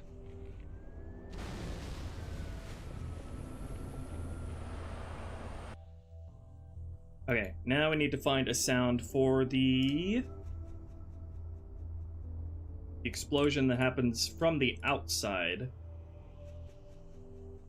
So, the artillery hitting the tower. Let's see what we can find there.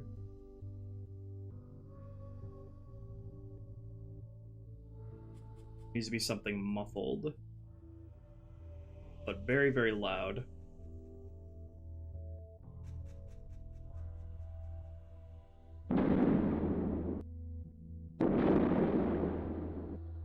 That sounds like it's traveling through the air as opposed to muffled.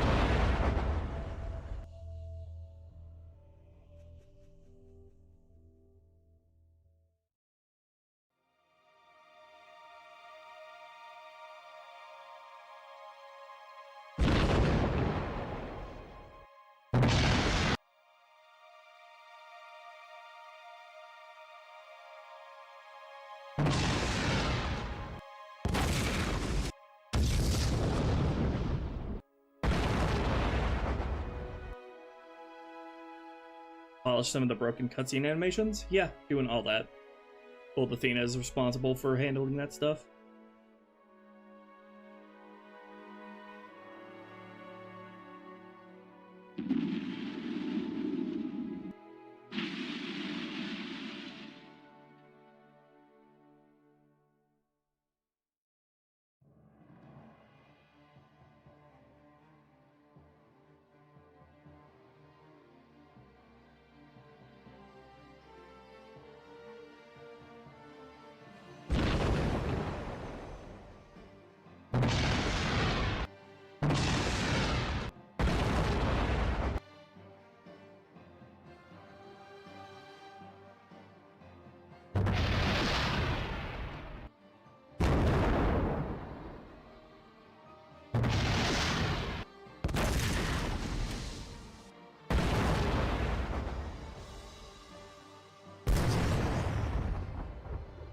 I like that one.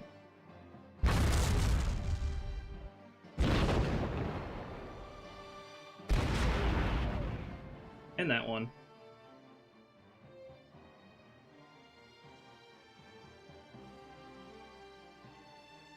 What else we have here?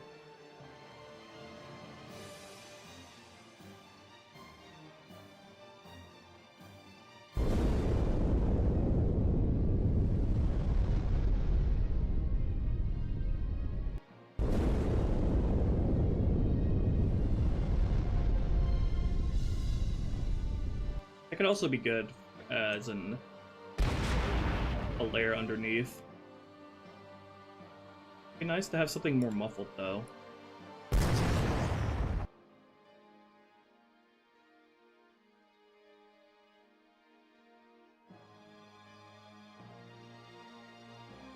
We have the muffled explosions from Pyro Station.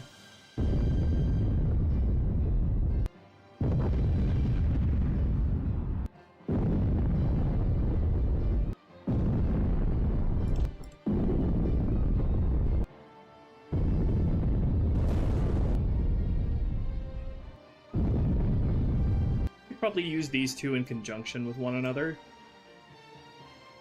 Let's see. I need a source for those sounds to come from.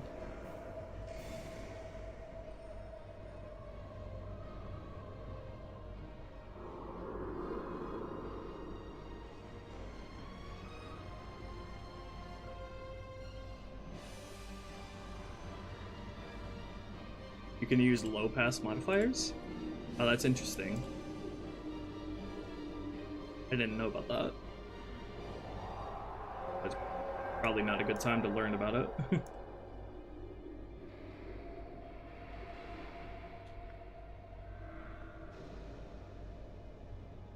Alright, let's do some sound impulses there. I'm probably gonna need to make tags for these again so they can be heard from that distance.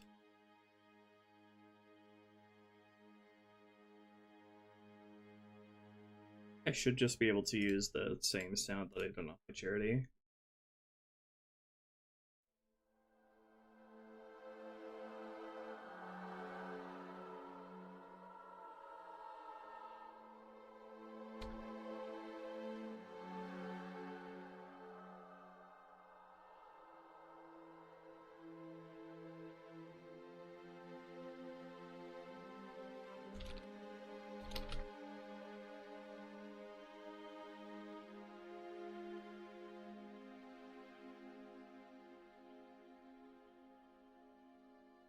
You could restore a cut level, what would it be? Easy, Guardian Forest in Halo 3. So much potential. And then one more mission on the Ark would have been fabulous.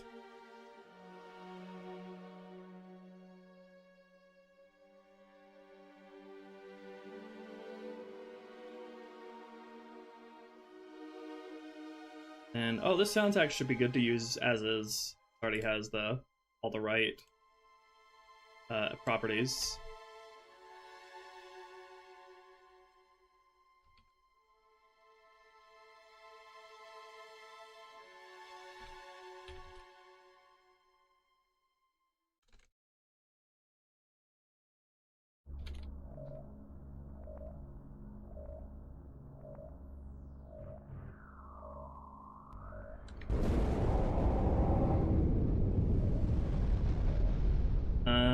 Will it is it spatialized though? Not sure. We'll see.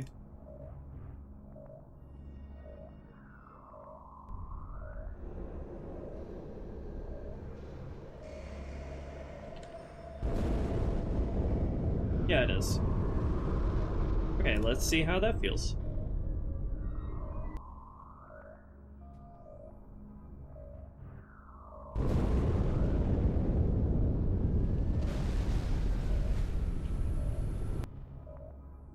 Sound travels faster than vibrations from an explosion, right? I would think so.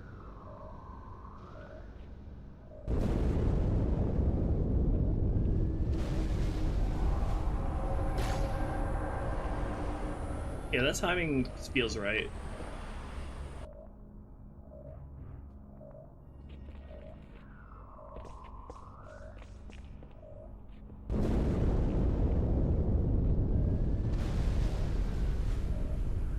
Let's lower the volume on those just a bit.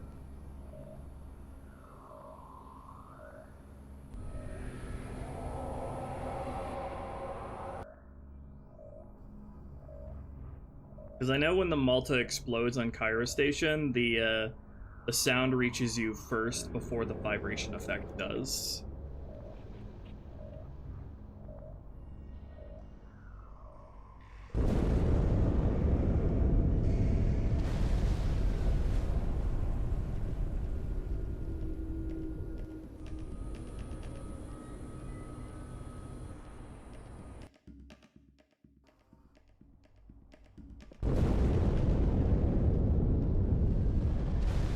Also, it shouldn't take that long for the sound to reach you, I wouldn't think, because it's hitting the tower that you're in.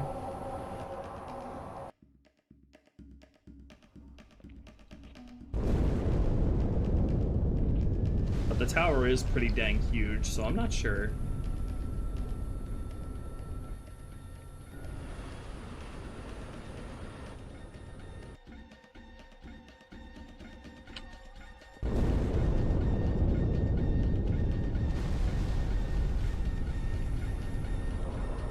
Let's delay the Pelican flying in a bit, so it doesn't seem like the Pelican itself is making the giant hole in the tower.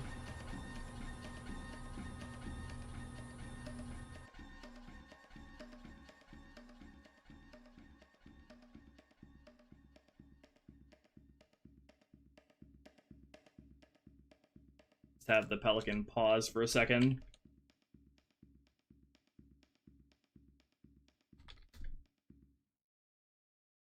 See how 2 seconds feels.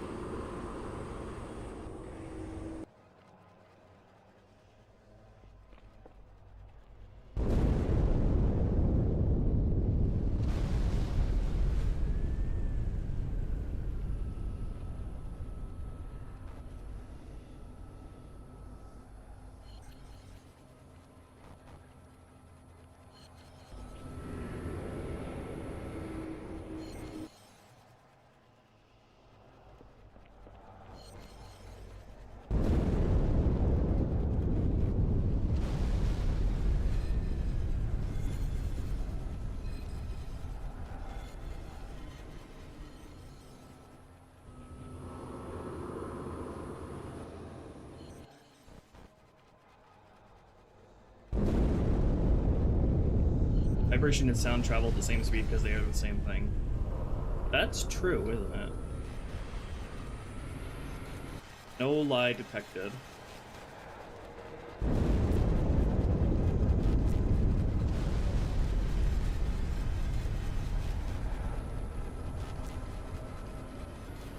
Nice. Let's see how this all feels in context of playing the encounter itself.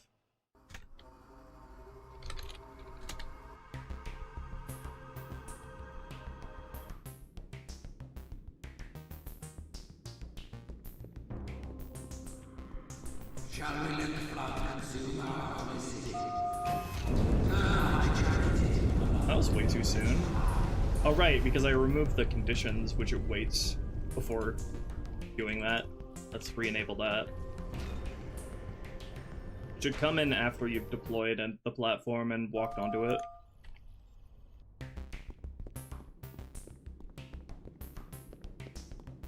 Shall we let the flood consume our holy city? My charity. I wonder if you could splatter the drones with the platform. The floods too shall fade. Or if the Pelican gets caught under the far platform, if you could damage it by deploying it on top of the Pelican. Fighting back. For a Covenant construct, it's unusually formidable.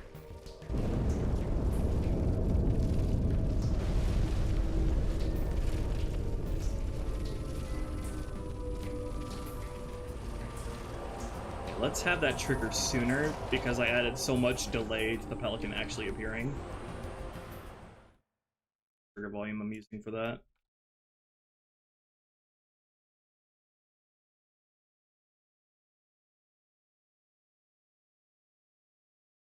Where's the trigger volume? There it is.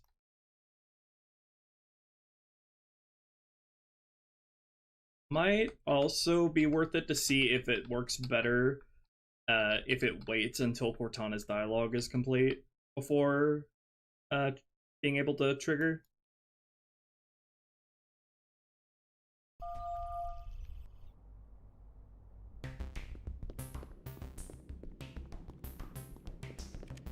Shall we let the flood consume our holy city?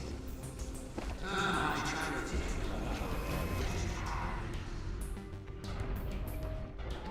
No enemy has ever withstood our might. Floods too shall fade. I'll do what I can to slow the launch sequence. Should I have the Something inside me. it wait? Presence. I should probably have the explosion For a Covenant construct. happen, like the initial rumble effect happen, and then wait for the player to be looking at the flag.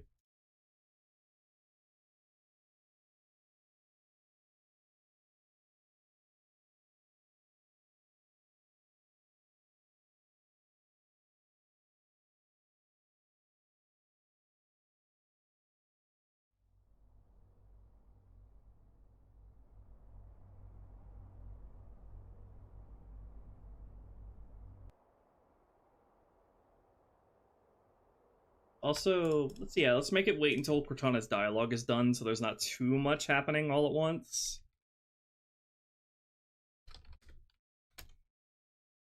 So let's make flip a Boolean into Cortana's dialogue here.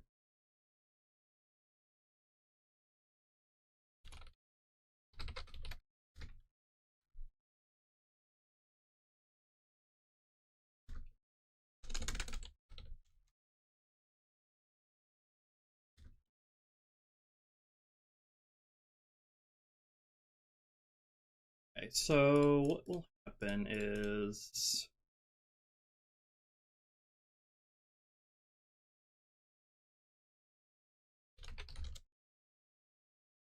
it is either going to wait until you're in this trigger volume and Cortana's dialogue is completed, or if you're rushing it, it'll fast track the effect before the player has a chance to see the gaping hole in the wall before the explosion even plays.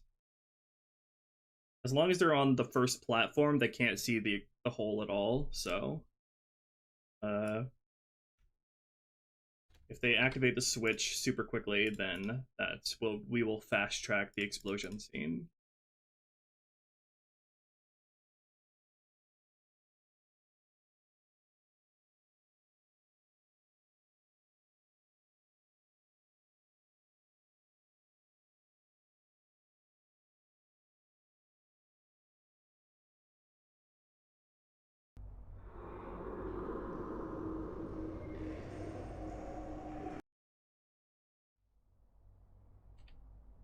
Let's see how that works. Shall we let the flood consume our holy city? Turn my charity to another high. No enemy has ever withstood our might. Flood too shall fail. I'll do what I can to slow the launch sequence. But there's something inside the ship, a presence that's fighting back. For a Covenant construct, it's unusually formidable. Okay, now it's waiting for me to look at it.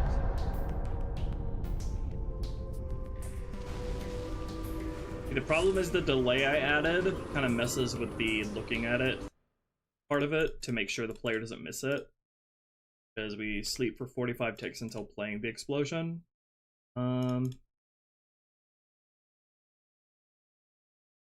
Let's see what we can do about that.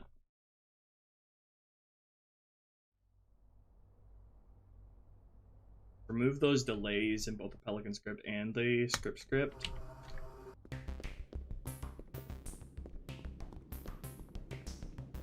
Shall we let the flood consume our Tie it to the holy button city? activation on the platform? Yeah, if you push the button, then it'll play regardless of any other condition.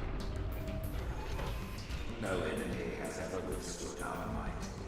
The flood too shall fail. I'll do what I can to slow the launch sequence. There's something inside the ship, a presence that's fighting back. For a Covenant construct, it's unusually formidable.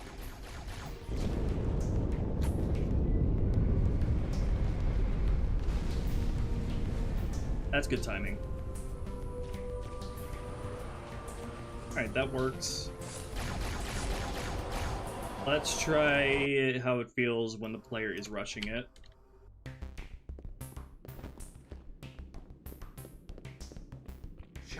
Fixing the elite's posture by getting them CE animations. We can't do that because then the elite's movement speed would be out of sync with the players, and they're supposed to be the playable characters. And it's a real pain in the ass if the Arbiter and the elites are using two different sets of animations. I'll do what I can to slow the launch sequence. There's something inside the ship, There we go. a presence that's fighting back. For a Covenant construct, it's Okay, unusually let's make formidable. absolutely sure that the player cannot get a view of the hull before the effect happens. Shall we let the flood consume our holy city? Turn my charity to another wretched high. No enemy has ever withstood our might. Flood too shall fail. I'll do what I can to slow the launch sequence. But there's something inside Yeah, you can see the hull if you go all the way out here, so I might have to add a trigger volume For a that'll Covenant play construct, the it's scene unusually formidable. if you go past the button. So yeah, we'll add one extra condition there that'll stop the illusion breaking.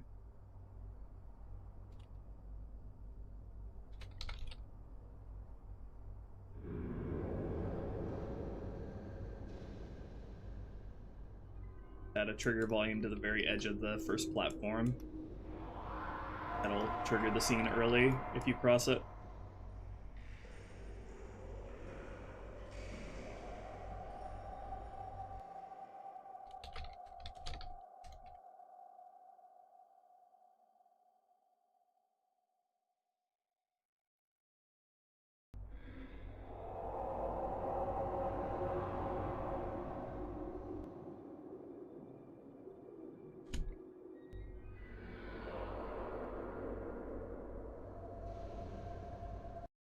Object covering the hole that despawns when the explosion happens. Yeah, could easily, well, not so easy, I don't know how easy, but could just make an object to cover up the hole. But just trying to take the simplest route first of just seeing how much we can hide it without having to do that extra work. Shall we let the flood consume our holy city? Turn my charity to another wretched high. No enemy has ever withstood our might. The flood too shall fail. I'll do what I can to slow the launch sequence. Oh yeah, we still have that delay of the Presence that's explosion. fighting back. what I can do is we can have game wait to see if you go into that trigger volume, so it won't have those delays. Let's see.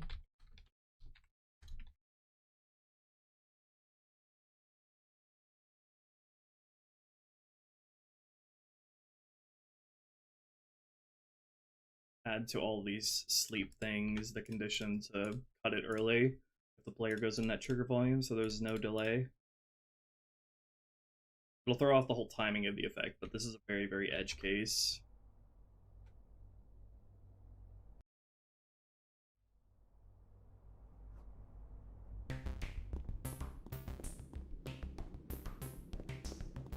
Shall we let the flood consume our holy city? Turn our charity to another which is high. It also helps that those parts of the map are going to be extremely dark and hard to see into. The floods too shall fail. I'll do what I can to slow the launch sequence. There we go. It just plays it early if you go a little too close. Fighting back. For a Covenant construct, it's unusually Okay. formidable. We'll see how much more I need to do to account for that view of the whole as we detail this area and when it's light mapped and all that. But that'll do for now. Let's load this encounter up on Legendary again, see how it all plays out.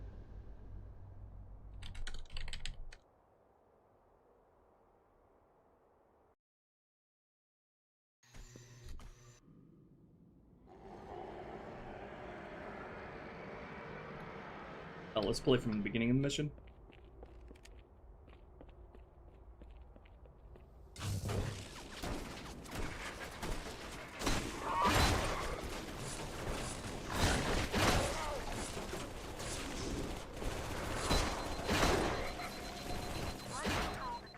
Bye. Oh shit, you survived. I should probably add the smoke effect to these pelicans as well. I'll put that down in my notes for when I come back to polish this encounter.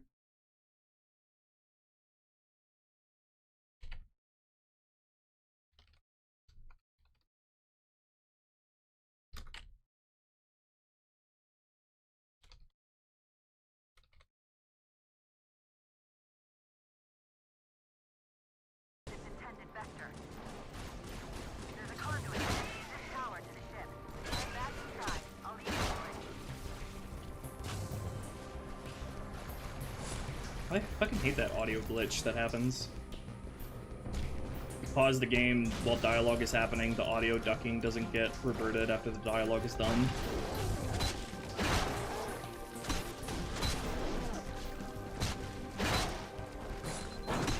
They hit hard.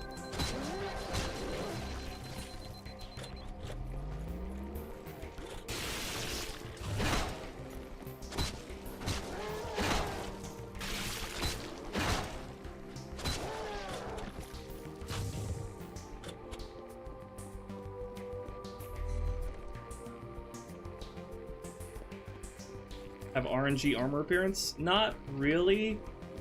Just so each rank can be readable. The Flood humans, though, I think they do still have some RNG to the armor permutations that they appear with.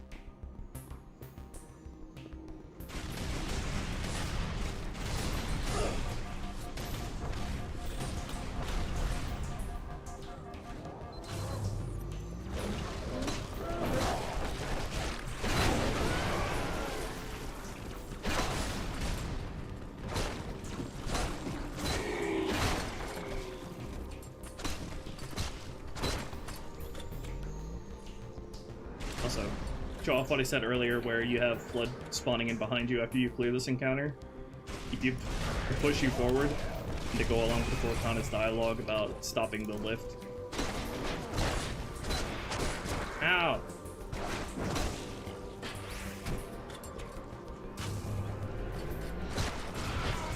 Poking the infection forms with the stave is really satisfying.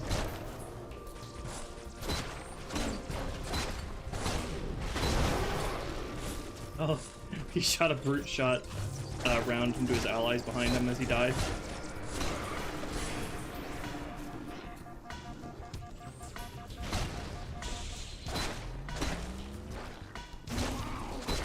They do stop at some point. There are more waves that spawn the higher the difficulty is, but if you clear them all out, you'll get a checkpoint. I plan to do that for any flood respawns throughout this mission.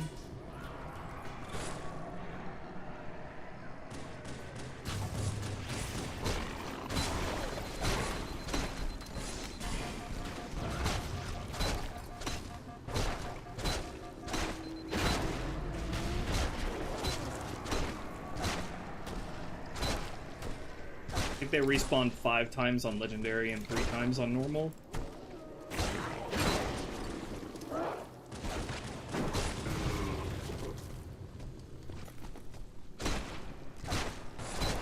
There we go, there's your checkpoint. You cleared the encounter. Just for players who like to stick it out in 100% every encounter by killing every enemy. Make sure they're rewarded for doing so. Acknowledging their playstyle.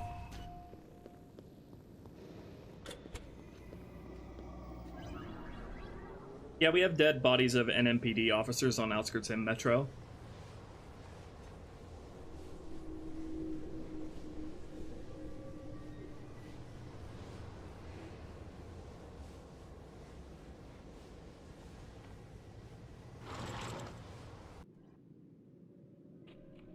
Oh, the lack of light maps.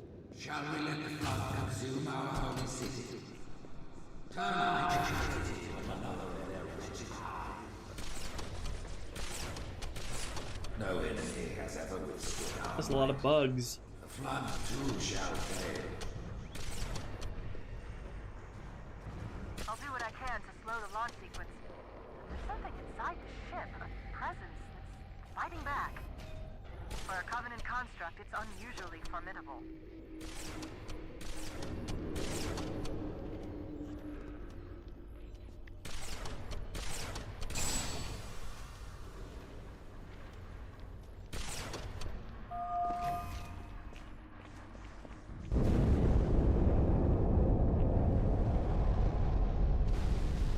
Oh, I like that. That works so well. Good way to... The most important thing is just making sure the player sees the Pelican coming in where it came in from. Don't want them to be confused on that front. No time to admire the view. Truth's Phantom has reached the Forerunner ship. Don't rush me! Then drone reinforcements come in to harass the Pelican and give it something other than you to shoot at.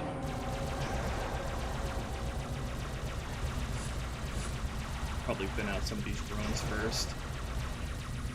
The drones actually do have animations for hijacking your Banshee, which you never would have seen if I didn't add this encounter.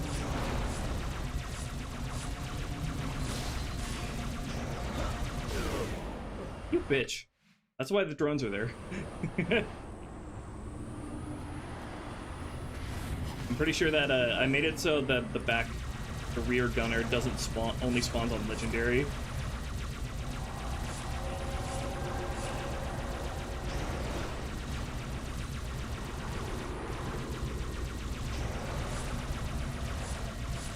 They're trying to hijack me now. Or not hijack, so much as boarding you. Bye, loser.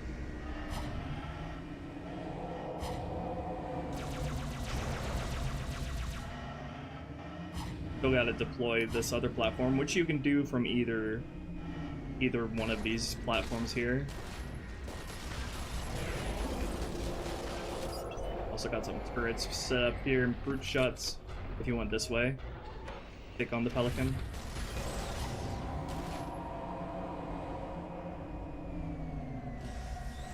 You can also deploy the other platform or the other bridges from here. So should you so choose, you can go take this encounter in any order or direction you want.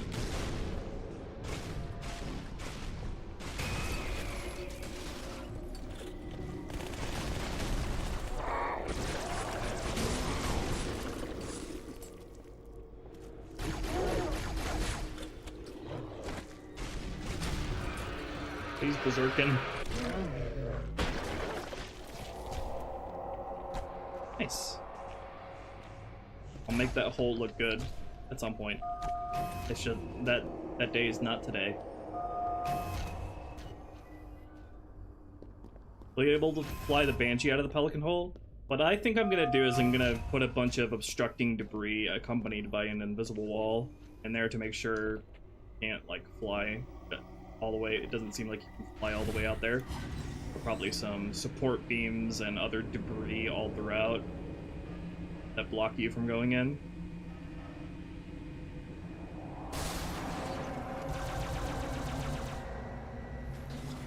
It's freaky.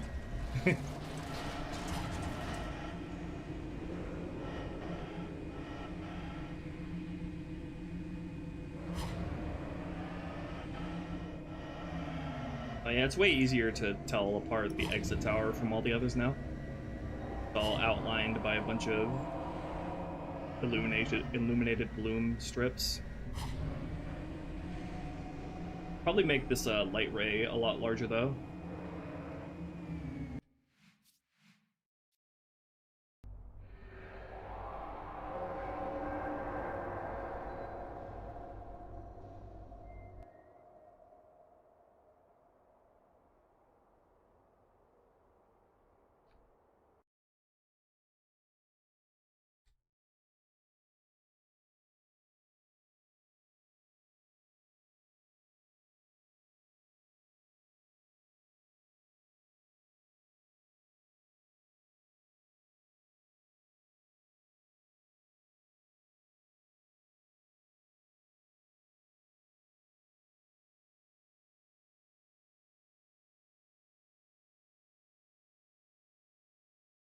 Okay, let's start on the intro to the next encounter, which I have something fun planned for regarding Cortana here. So bear with me here. We're gonna set up a little scene with Cortana that sort of frames how the gameplay of these hallways is going to play out.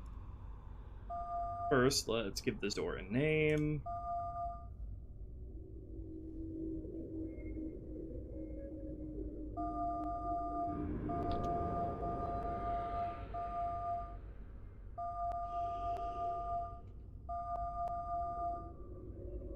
Corridor door 02 is not operate automatically, starts out locked initially, and corridor door open.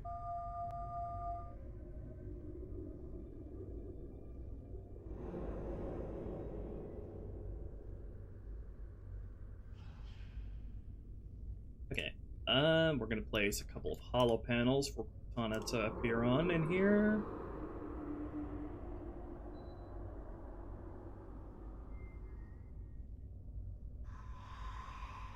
One right here, and then one over here.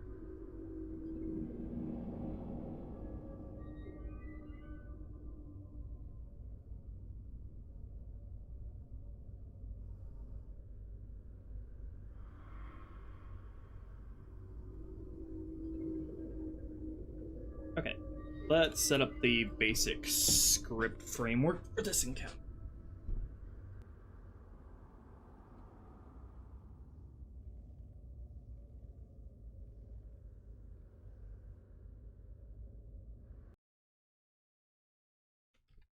Encounter 6. Rising Riptide of Flood. Okay, first let me comment out all the vanilla scripts here, because I'm going to redo all of them from scratch.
shield shader on the hole. Oh, it doesn't. It's not a hole to the outside, to the vacuum of space. It's a hole to the interior of High Charity.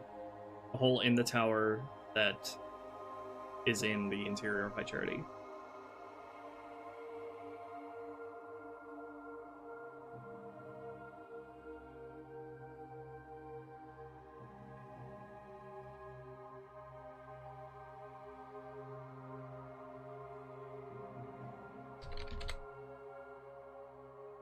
Initialize corridor encounter.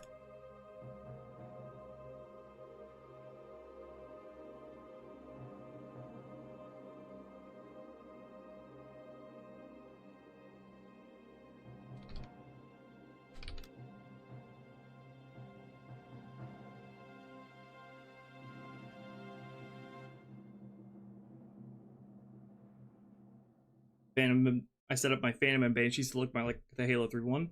That's half true. All of the elite aligned Banshees and Phantoms look exactly as they do, shader like color-wise, as vanilla Halo 2. All of the brute aligned Banshees and Phantoms look more like their Halo 3 shaders. So the brute Banshees are more purple with the gold, not gold, green specular highlight on them, and the brute Phantoms are blue.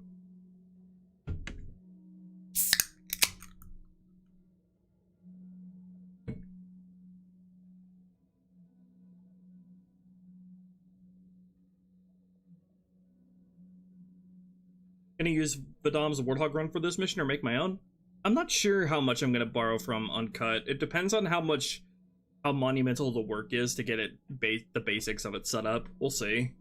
I do know that I want to extend it by like one more of those cylinders because I think it's a little too short.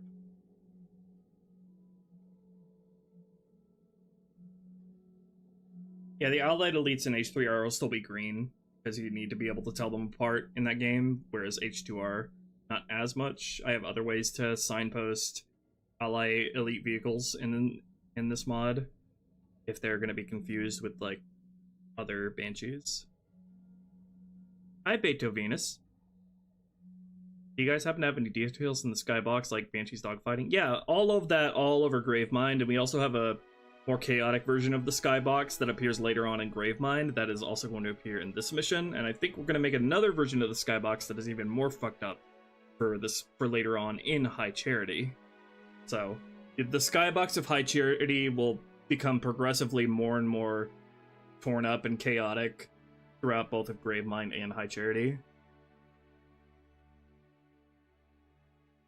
And of course we have Phantoms, Seraphs, and Banshees flying all over the place in Gravemind, and I'm gonna do that in this mission as well.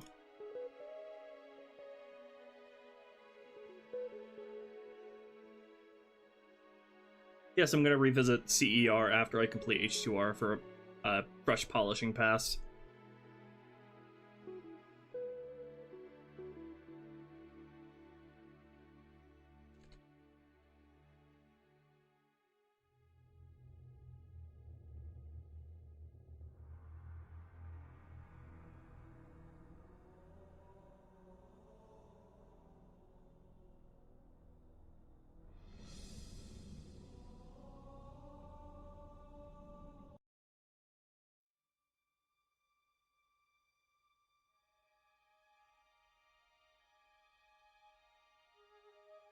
Yeah, I'm gonna do Halo 4 at some point. I'm doing all the games in release order.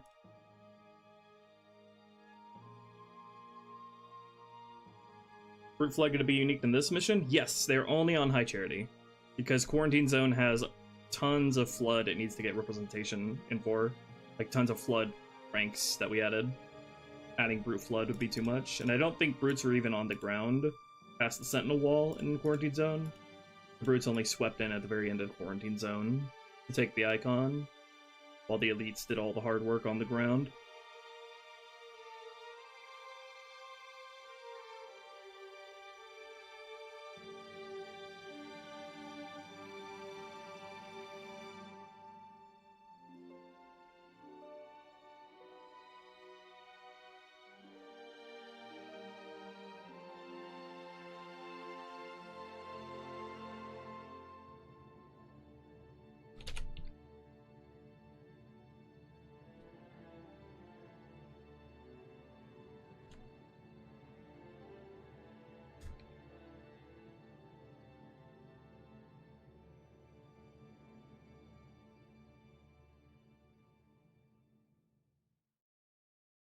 Alright, script, dormant, AI, corridor, intro.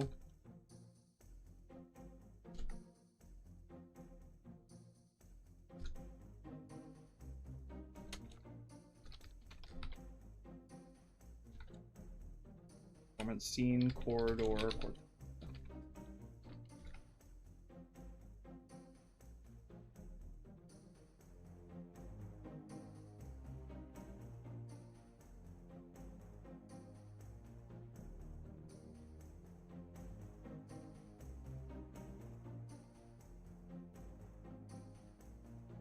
Is functional in the broader mission script. A trigger volume for starting this encounter.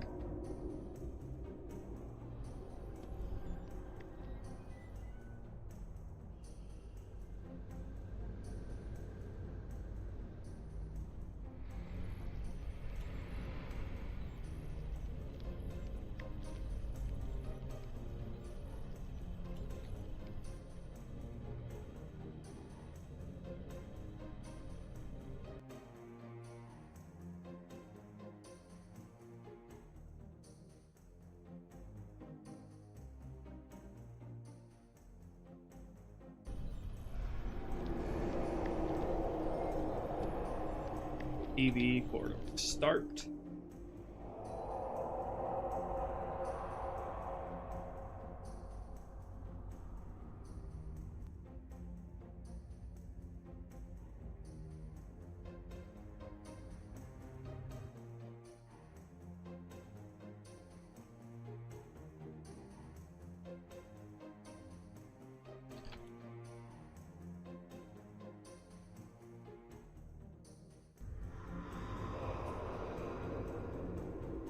Okay. Let's place a couple of Cortanas down.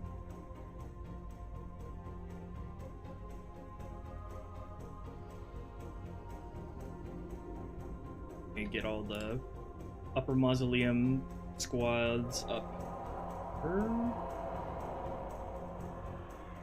Now that I'm finished predominantly with that encounter.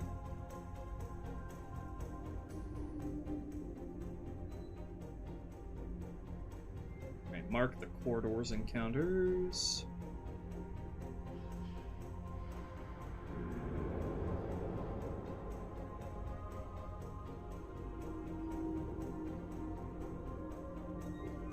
That would be funny, Beethovenus. That would be a funny running gag to have.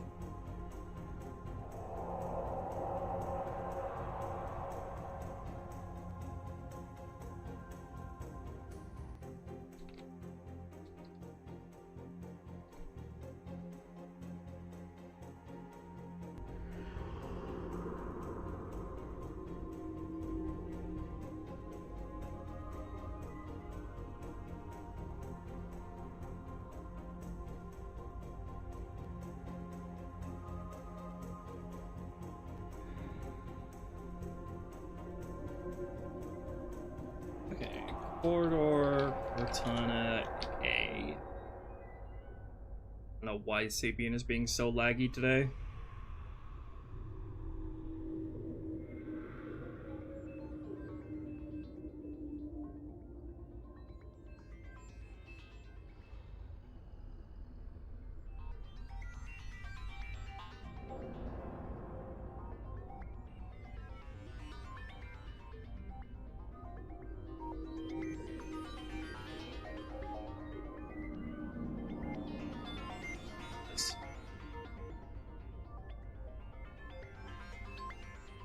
Place and spawn points for down.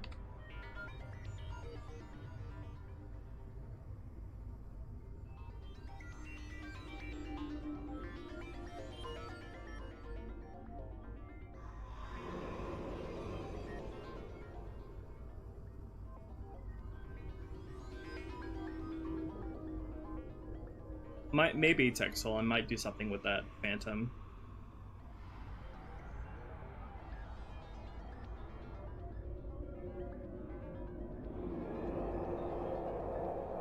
Give her the command script that makes her expand.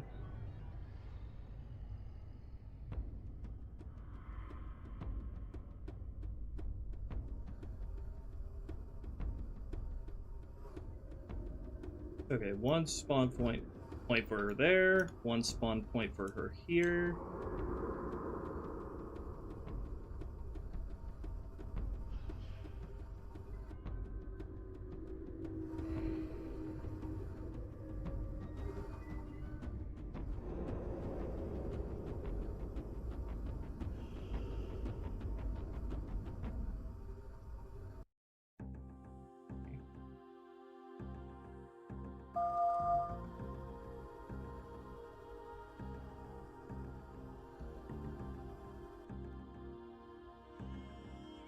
Prophet Counselor corpses anywhere? I don't know about the Counselors specifically, but I do want to have bodies of prophets somewhere in this mission.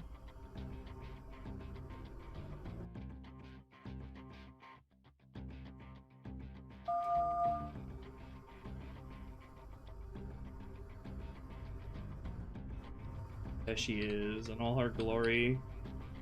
Okay, now we need some blood squads. I'm gonna place them behind you.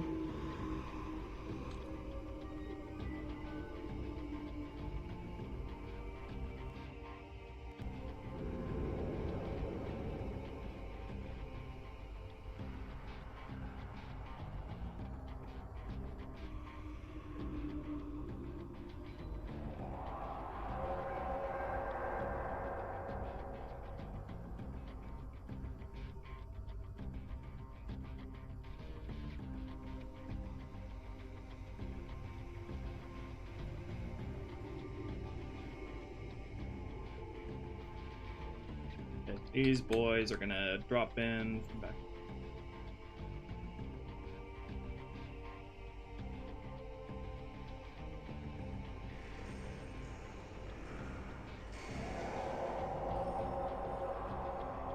Bunch of varieties.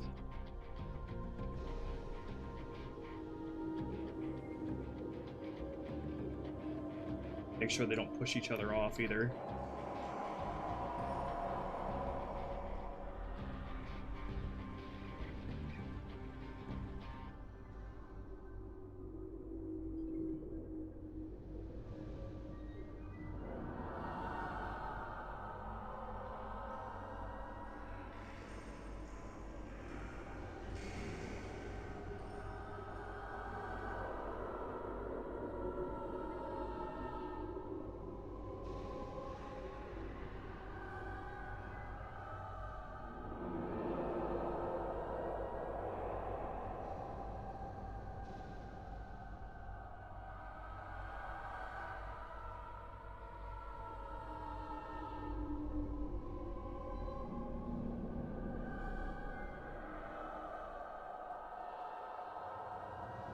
Okay, half of you brute forms, and about a third of you human forms.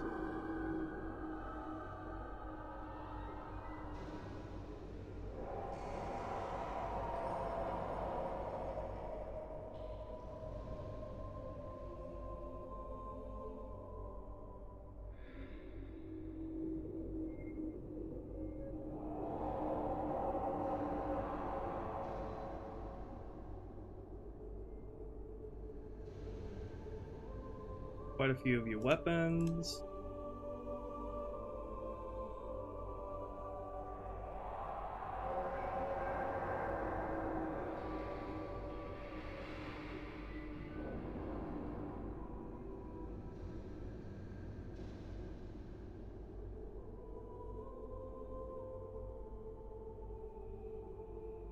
Hi there, little dude.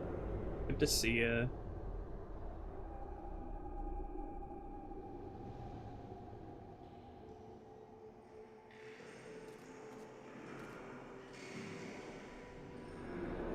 Gotta make sure they can pathfind on here as well. Should be able to. Okay, and then we're also gonna add some blood carrier spawns behind them. Yes, explode violently.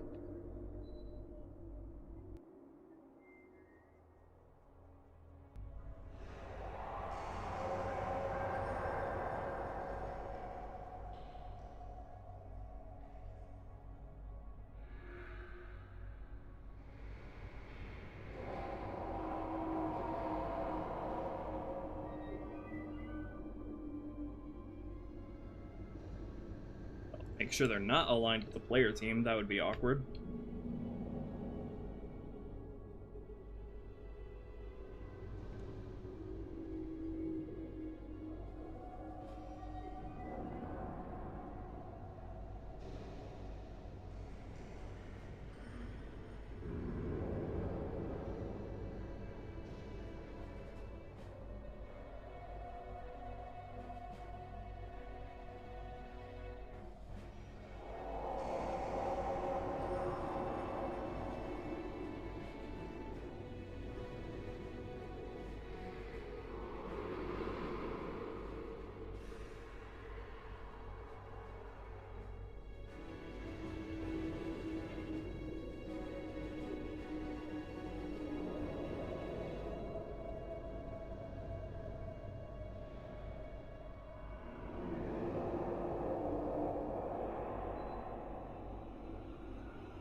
So a bunch of blood pouring from behind you.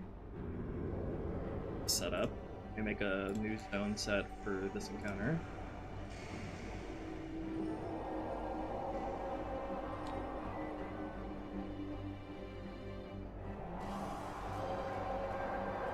Like it has firing points to path to.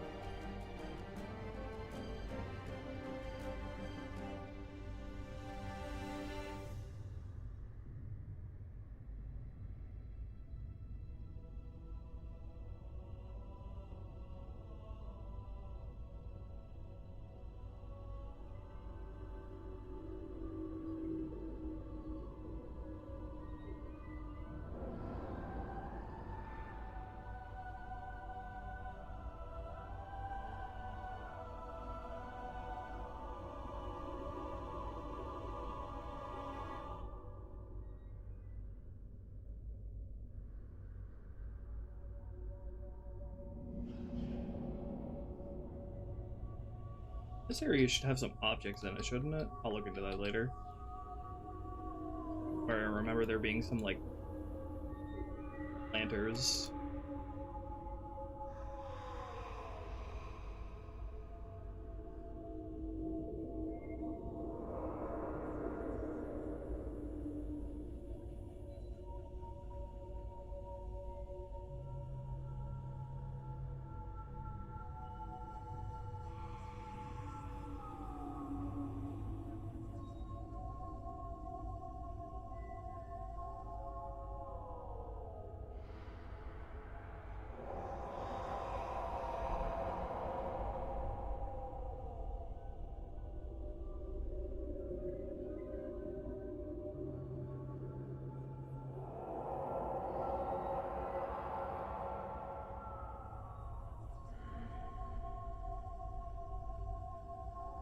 I'm sorry to hear that, Beethovenus.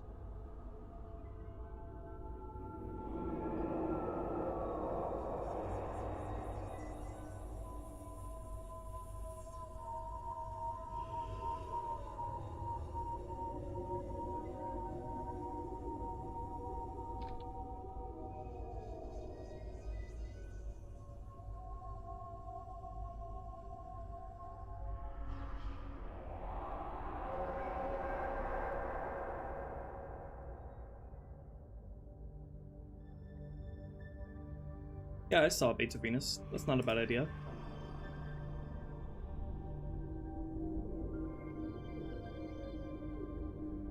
Not at all.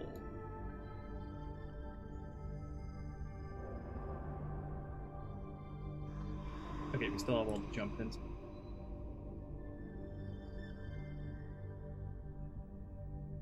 God, I can't imagine what I would do if my Discord account got banned. That'd be like an entire chunk of my life missing. Sorry.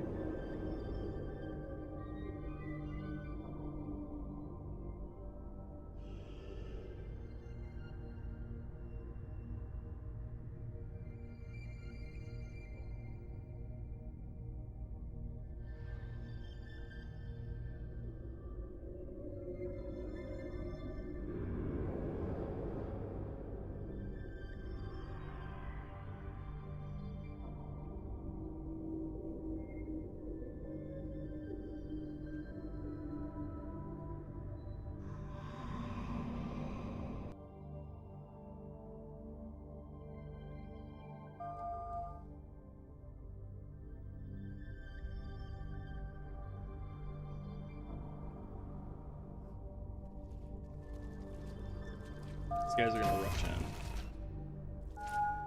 Rush in behind you. Carrier's not pathfind up to here. Ah, for fuck's sake.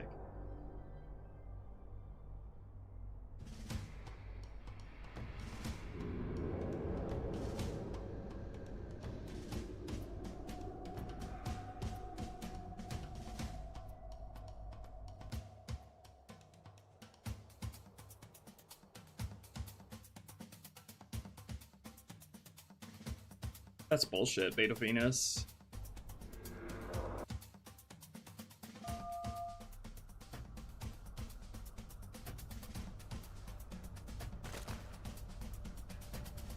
Come on.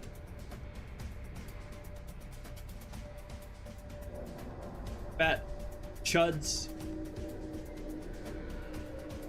What other pathfinding hint do you need?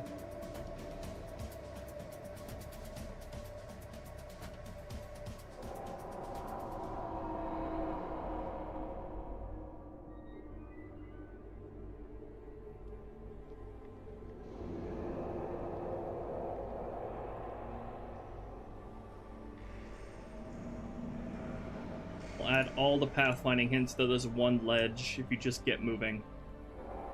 Fuck's sake.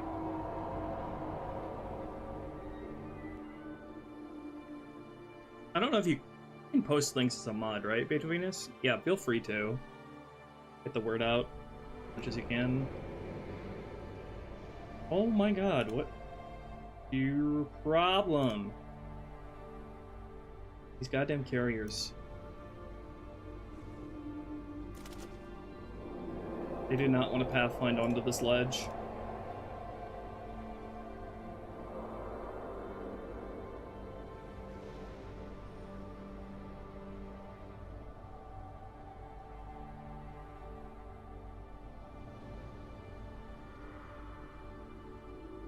This looks so ridiculous.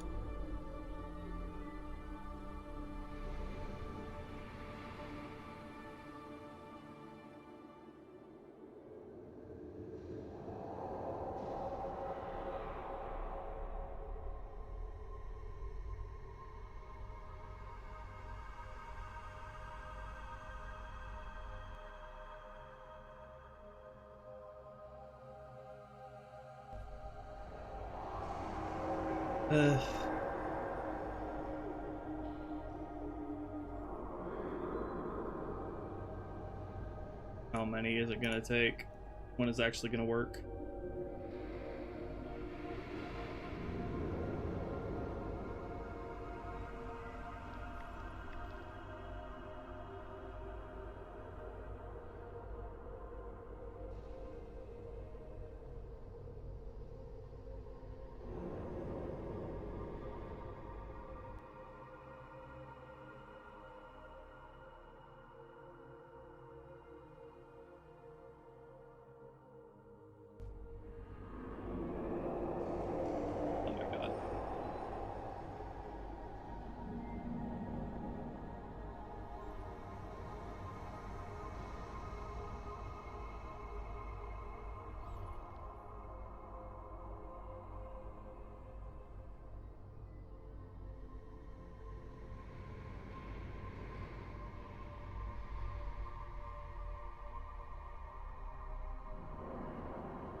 Ugh, I hate this game.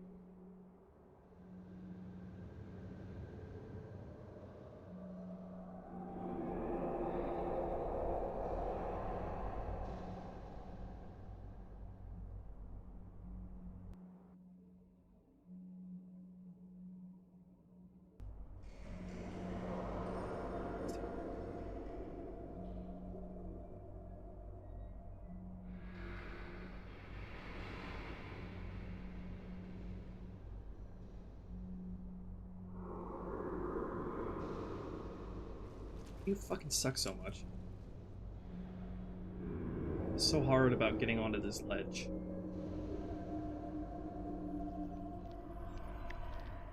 I know you can do it.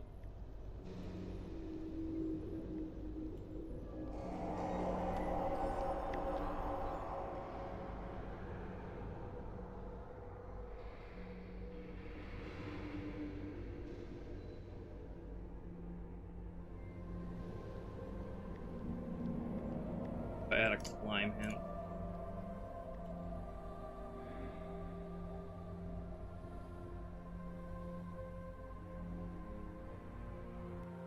The combat form is going to get up here just fine.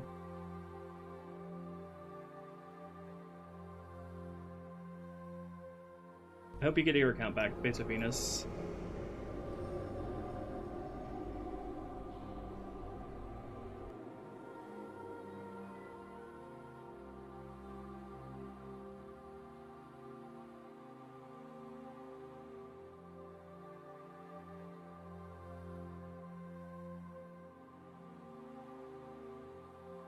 Jump height. Step. Yeah, that should be working.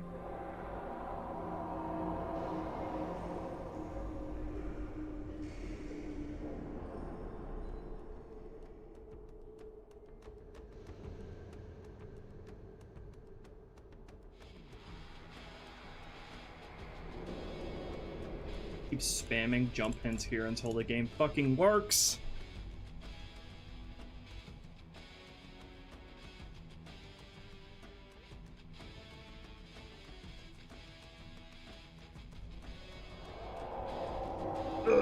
I know carriers can jump short ledges like this. I don't understand why this isn't working for them specifically.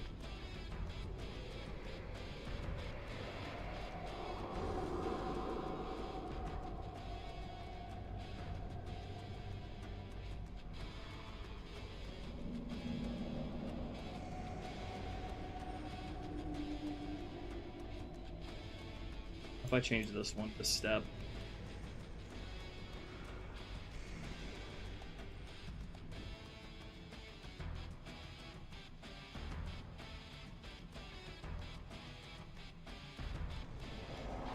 No, still don't like that.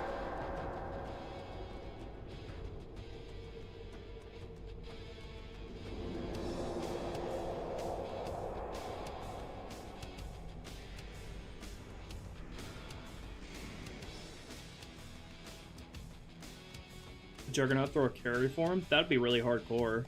I have him throwing rocks and Sacred Icon in Quarantine. I mean, they're trying now. Still not successful, though.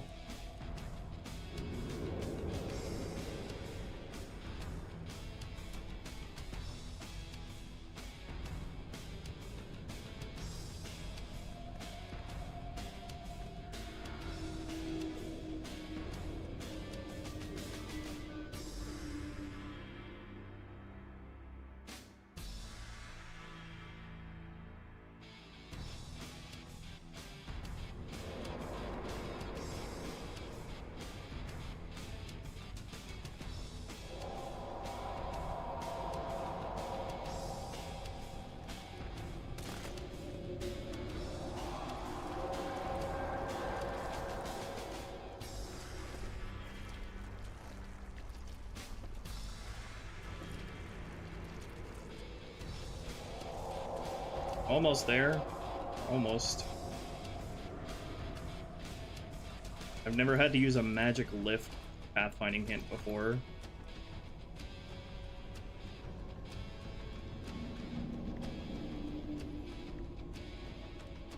I don't even know how that works.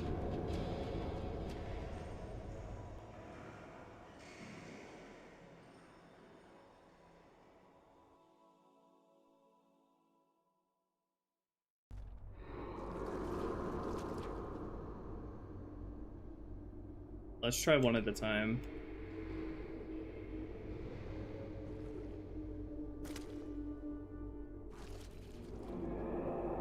Nope, still being an idiot.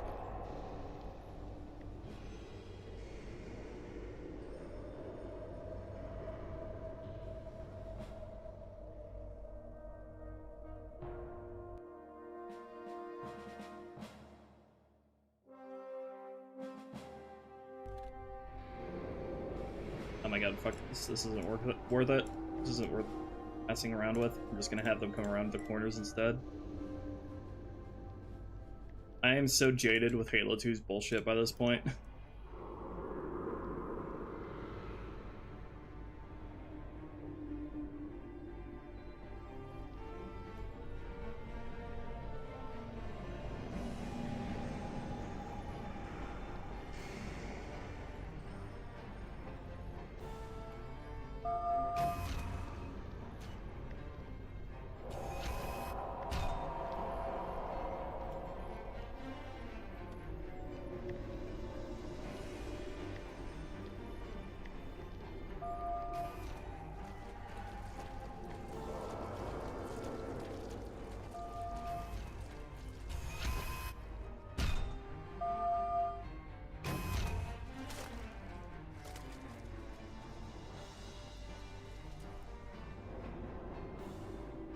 Ugh. These two are getting stuck like idiots. I'm gonna have to give them a command script. Tells them to ignore obstacles.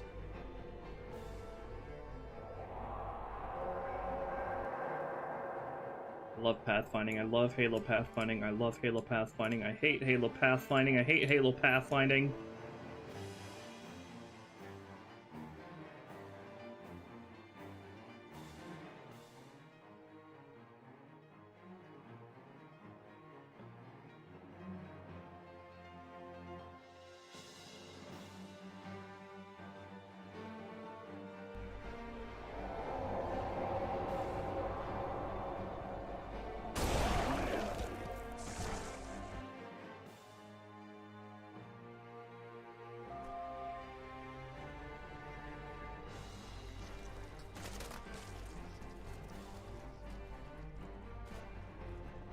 What are you having issues with now?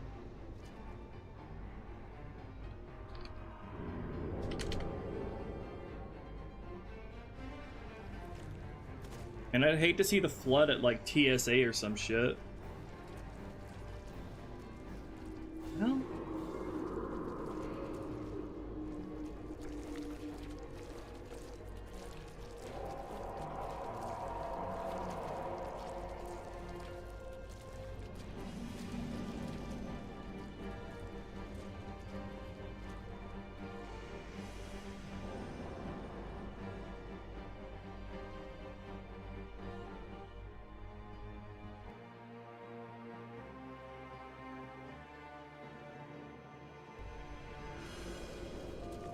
Okay, bad pathfinding hint for them to get up on the ledge, I guess. Ugh. Fucking game. This fucking game has changed me permanently as a person. This game has made me a much, much angrier person. Okay, maybe remove the tower jump out. They are bonking off the ceiling.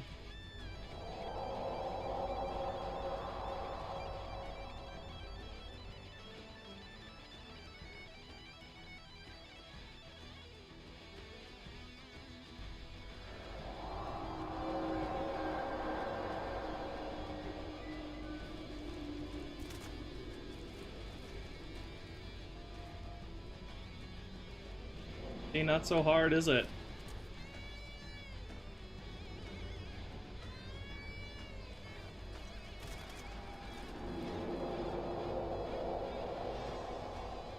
We'll spread them out a little bit more.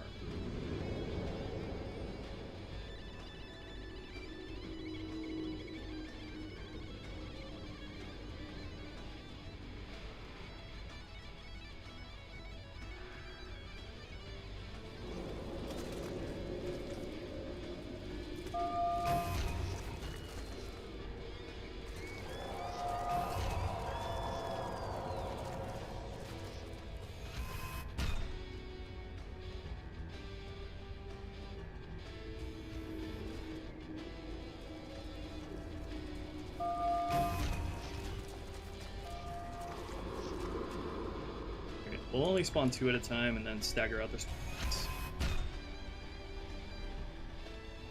Okay, anyway, back to the script.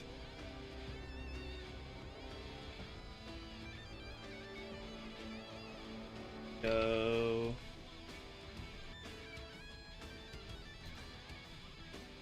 AI place core flood intro. Wait 2 seconds. Spawn it. Come on, spawn more of them. Along with the carriers.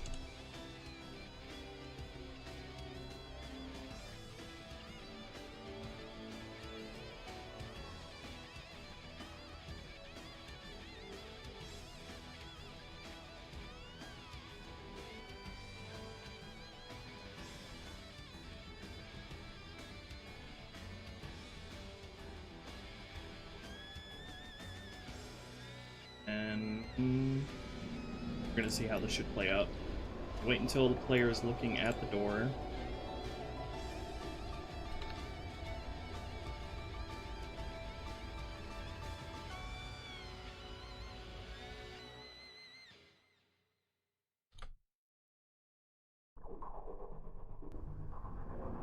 Add another trigger. Thank you, Crash Bash, for the £2.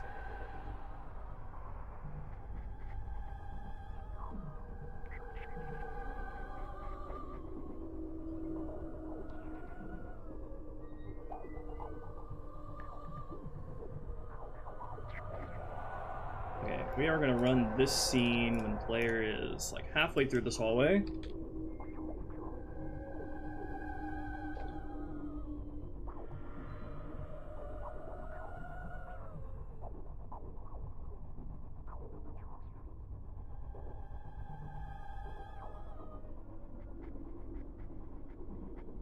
Oh man, something smells good. Someone's cooking something.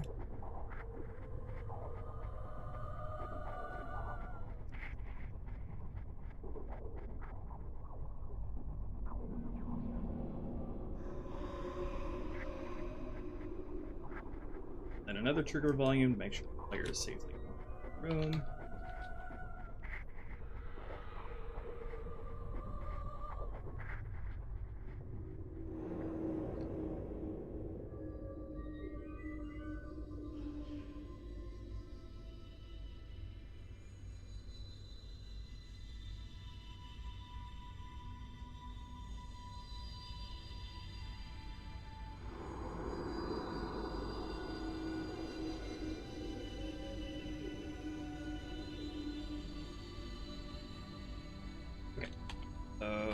Sleep until volume test objects TV corridor intro.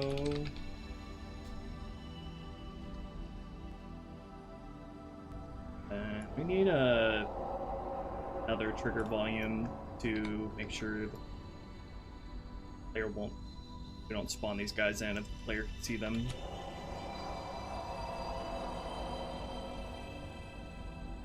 Corridor intro.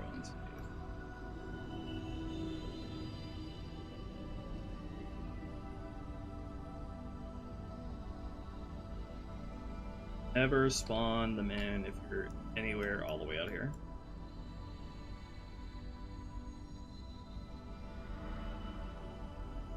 Probably gonna need to teleport the co-op player into this hallway.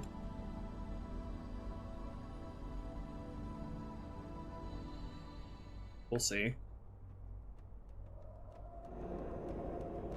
Thank you, Daikaiju Pictures, for the $10. Love the work you're doing here. Excited for this to come out. Is this coming to the Steam Workshop or just Nexus mods? Steam Workshop for sure. We'll have to see about Nexus mods because I haven't interacted with Nexus mods in a little bit, so I need to see if they changed anything with their mod loader that I'll need to figure out first.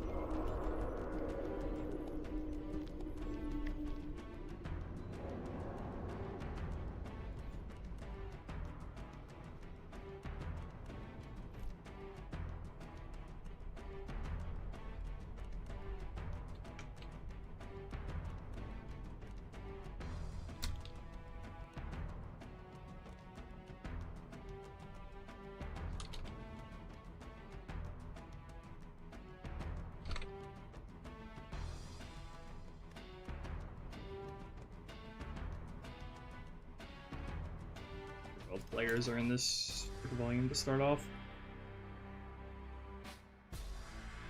We're gonna spawn 2 waves of these guys, just to start off. Only spawn these guys if the other 2 carriers are.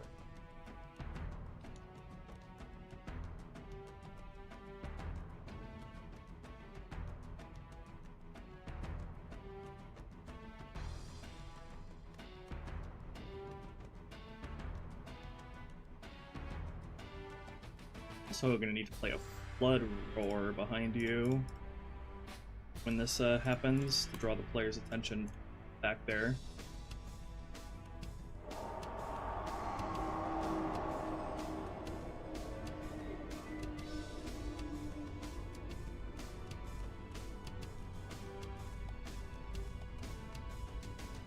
Cinematic Anchor actually have any collision?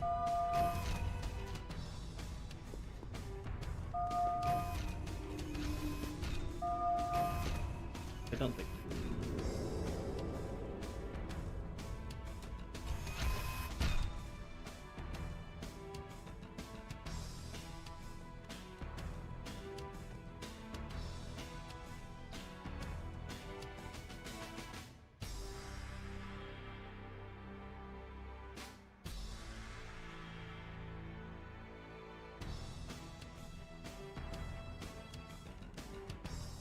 And impulse start, flood, roar loud. I already have that cached in the script. Preference, maximum volume.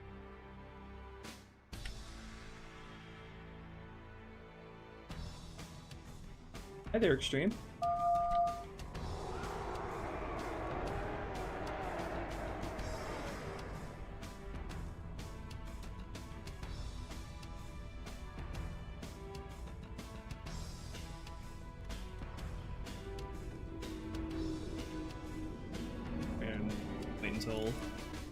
Player is in the safe trigger volume and is the door.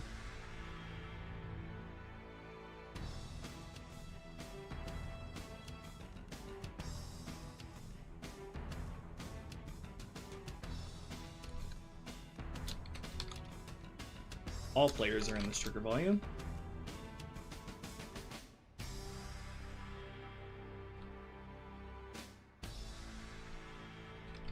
We're looking at the door.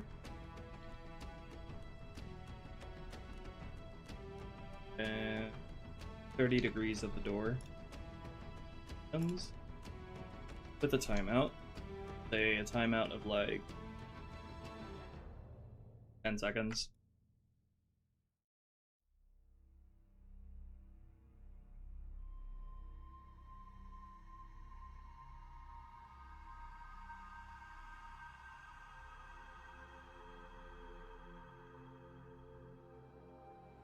Gonna wait like random range between 2 seconds and 5 seconds before the game will wait. Then what we're gonna do is we are going to device set position to door. Close the door. We're gonna set it to, we're gonna lock it. Device operates automatically set. Door 1 0.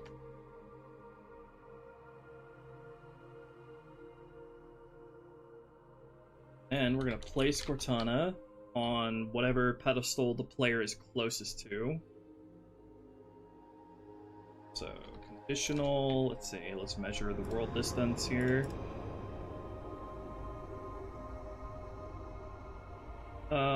Far halfway down this hallway to this. Okay, so either like 5.7. Okay, so whichever ones you're closest to. So if you are within 6 world units of the front pedestal, you will spawn there on that one. Otherwise, she'll spawn on the one in the back of the room.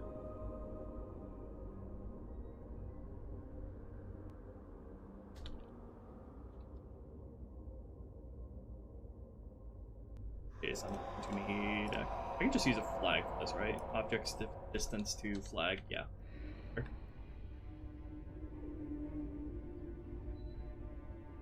Or ped A.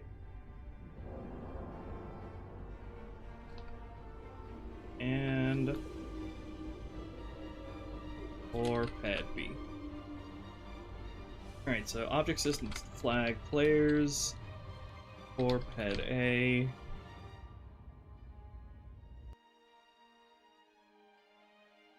Your equal to or less than 6 world units. Here we'll place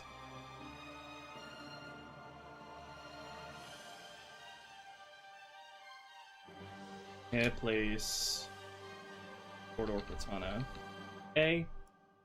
Otherwise, we will place her at B.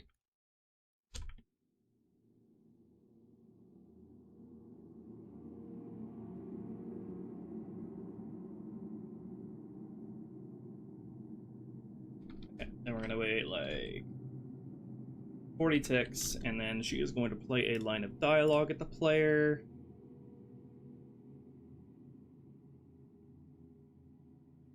That was cut from the game. Let's see, what dialogue was that?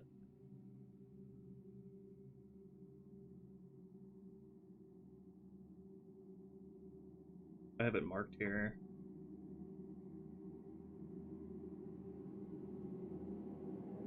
I think I have it marked. I think it's this. Or dialogue.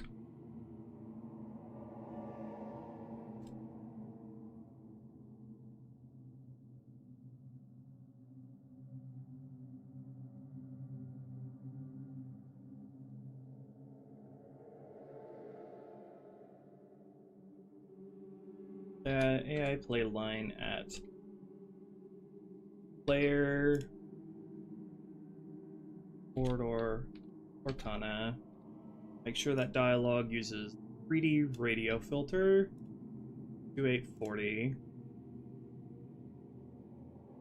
radio 3D,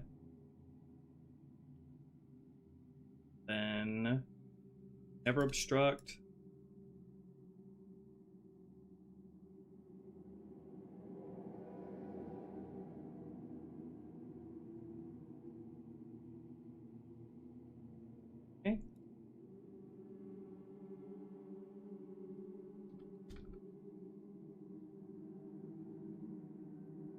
Then, let's see.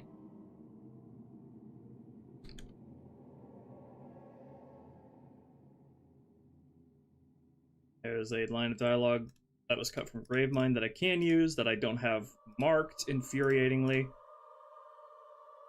Okay, time to go hunting for that dialogue line that I'm thinking of in Gorilla. Just pick a random point to start from. Chief, yeah, I think these are Cortana's cut lines that I'm thinking of.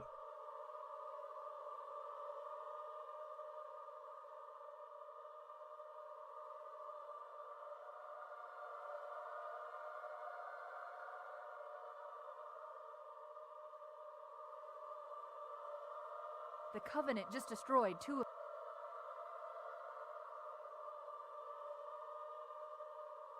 Don't worry, you can pick me up later.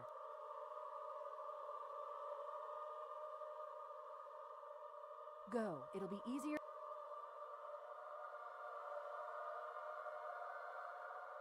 Let me get those doors. There we go, that's what I was thinking of. Let me get those doors. Okay, let's make this also Radio 3D. Never obstruct.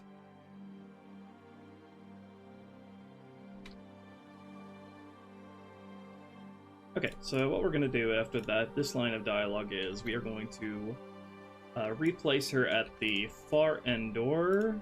Gotta wait until the player's looking at that.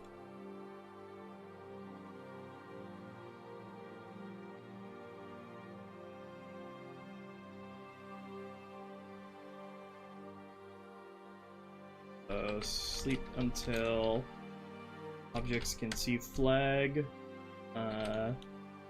Players.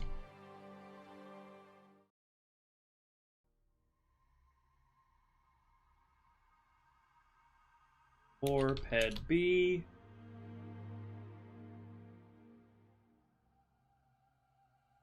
Then 30 degrees of looking at it.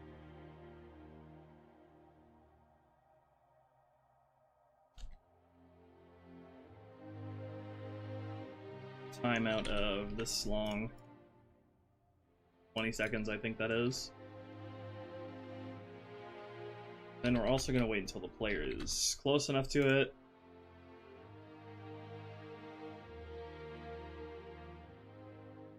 Within, like, yeah, 6 world units.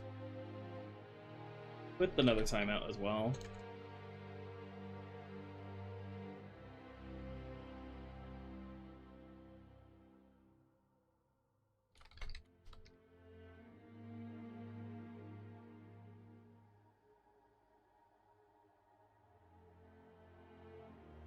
Okay, and then we are gonna replace Cortana over here if she wasn't already placed here. So if AI spawn count for Cortana B over here is 0,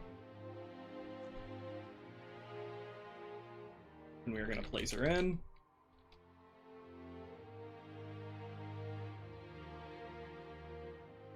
Okay, and then when player gets close, we're gonna play that dialogue line.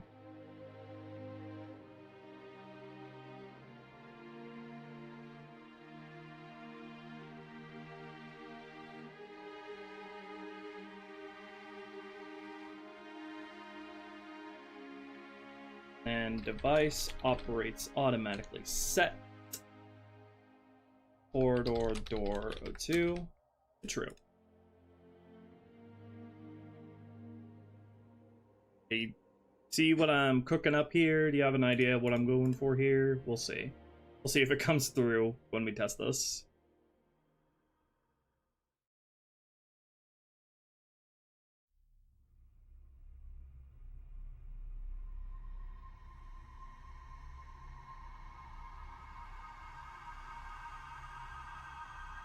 And then also what I need to do actually, what I want to do here is we're going to make another trigger volume, corridor, intro, all. Need to make a trigger volume that encapsulates this whole room.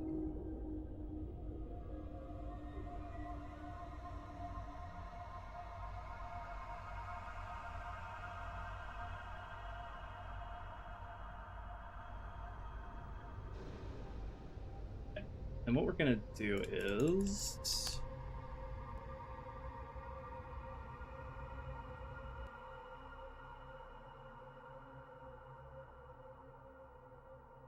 we are going to wait until there is no flood within this trigger volume.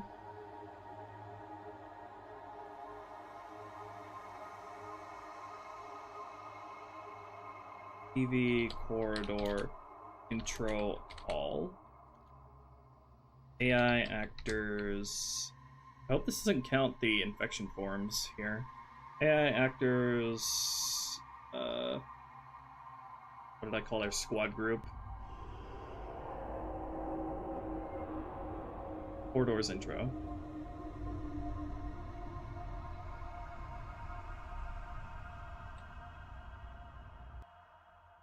Not volume statistics. Put a timeout of, let's say, 226.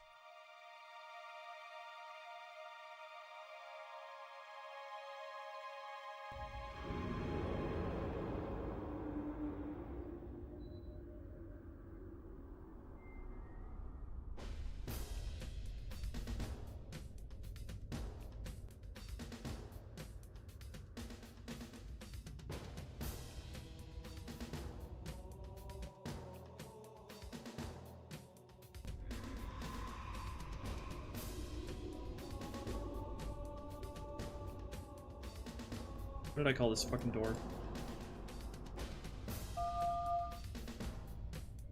Four door.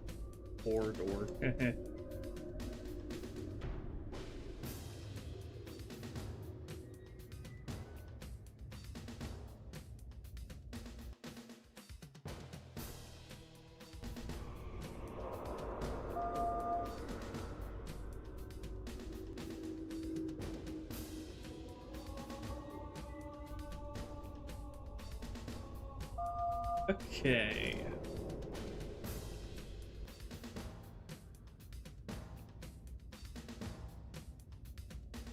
Oop, I need to put Cortana's stuff here in script.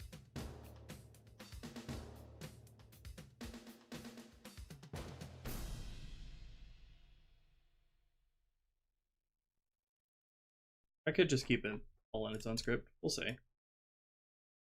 Okay, now let's test this out.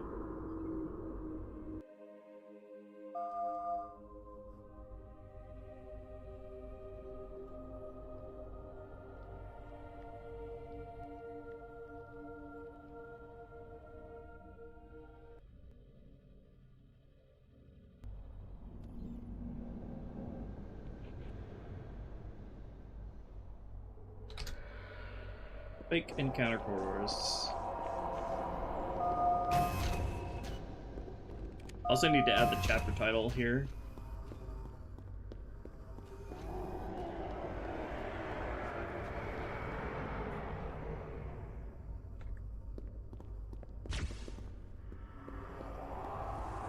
Door's already locked. Makes you feel any better. Shut up, Cortana. Need to make sure this goes right. This goes correctly.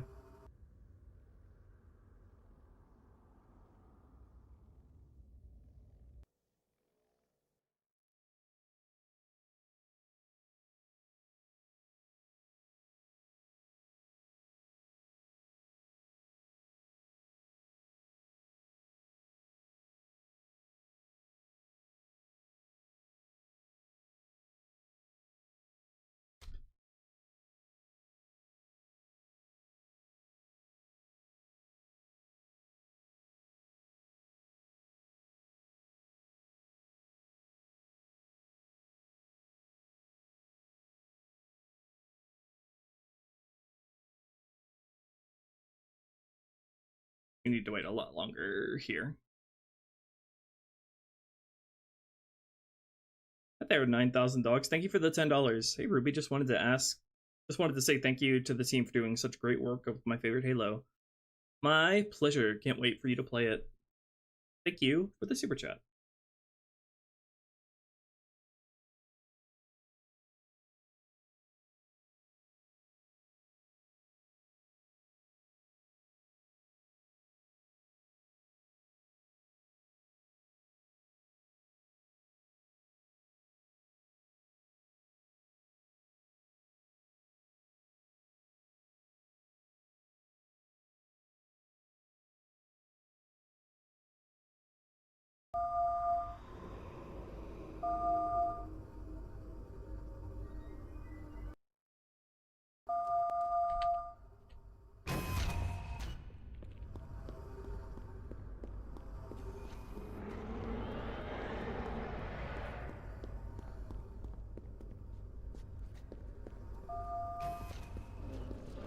Ah!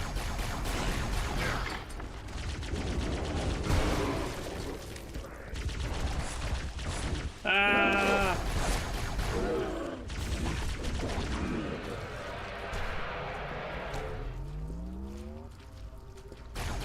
If it makes you feel any better, I'm locking the doors behind you. Should keep some of the flood off your back. Oh yeah, I need to erase this Cortana in the script as well. Don't want two Cortanas. Fortunas.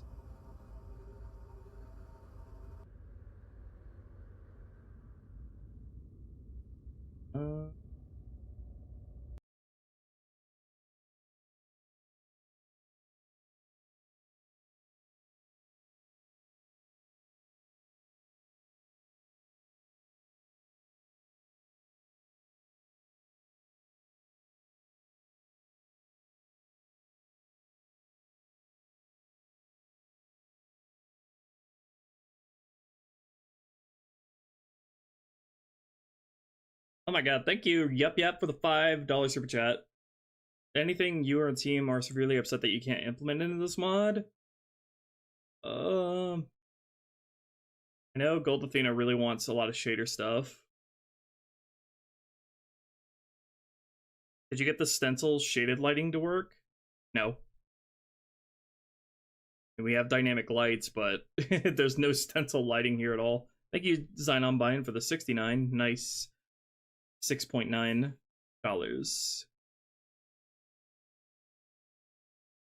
Where the fuck did I put?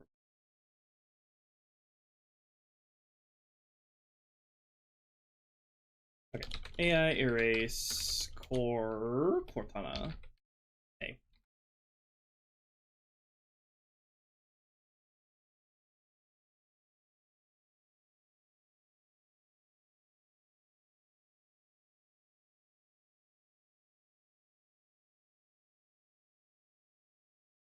Is there any flood in this turbine?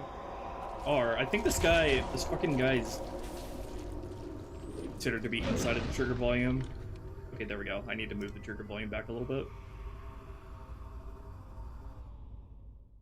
Okay, why is this so far ahead?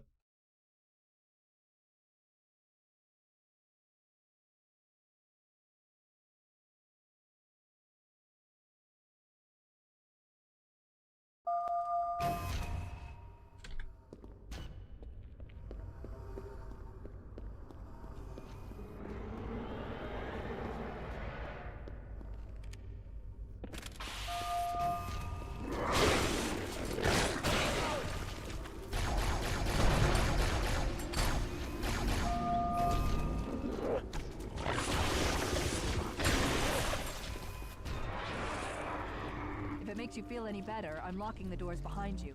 Should keep some of the flood off your back. Oh yeah, I need to run the actual proper way of erasing her. Is it CS shrink Cortana? Do I have that in here? Yeah, I need this command script.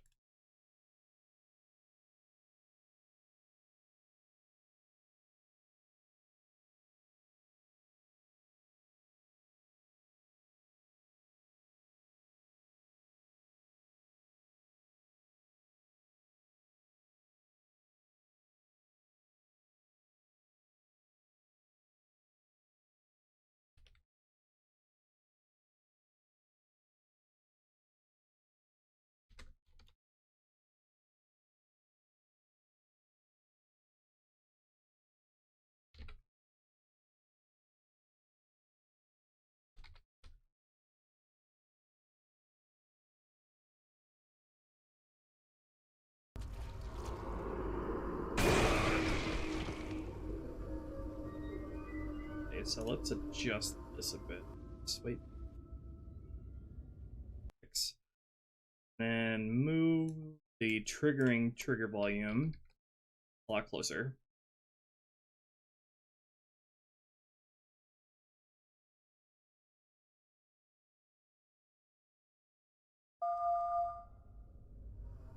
New city structures on the outro cutscene in Metropolis. ODST skyscrapers in distant skyline. Yeah, we added some representation of those specific buildings from ODST into H2R skybox of Metropolis. That was my request, and Gold Athena carried it out beautifully.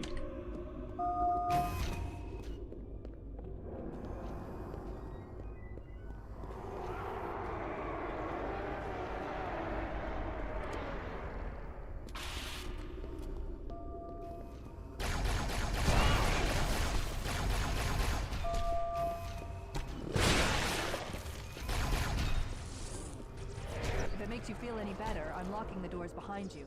Should keep some of the flood off your back. Thanks, Cortana. Let me get those doors. Thanks, Cortana. Alright, and then the objective prompt is going to come up. Stay ahead of the flood wave, sweeping high charity, which is in vanilla, but here I decided to give some gameplay meaning to that. So this is basically the intro to a mechanic for this mission, to where flood will often respawn behind you, but if you get far enough into a room, Cortana will lock the door behind you. Gonna need to play around with this mechanic, see how I feel about it. Let me grab the objective prompt. Objective Riptide set.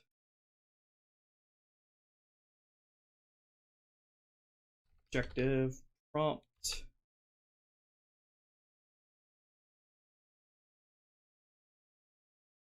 Objective text.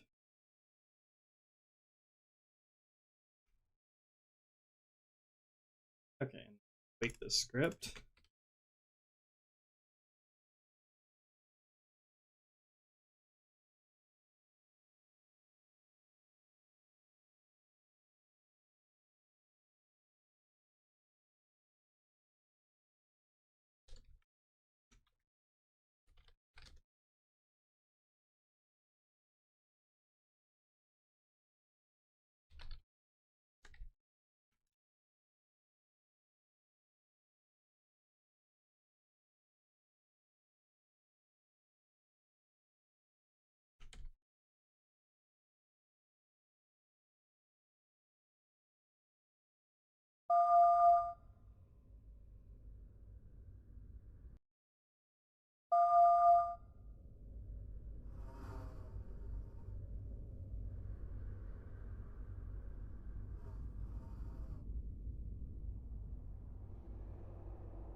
If it makes you feel any better, I'm locking the doors behind you. Should keep some of the flood off your back. Let me get those doors.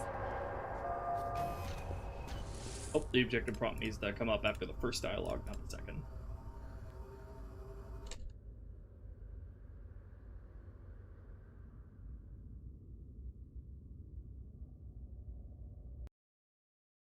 Let's tighten up that timing.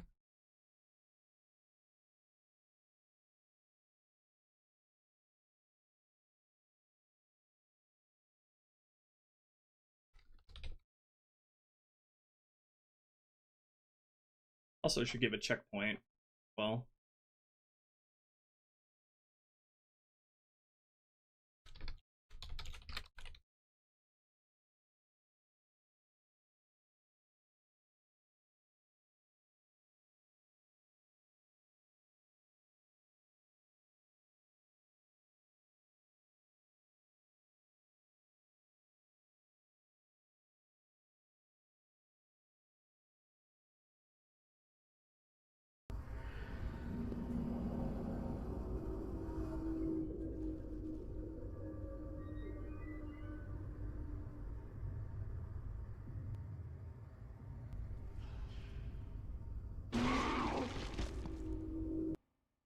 What if the player goes through the door with the flood in it before Cortana locks it? I checked for the player that the player is in the room before I shut the door. Using this trigger volume. It'll be impossible for the player to be on the other side of the door when Cortana closes it. I also would like to add a sound effect to the door being locked as well. That is so you know when Cortana locks the door behind you during all the chaos.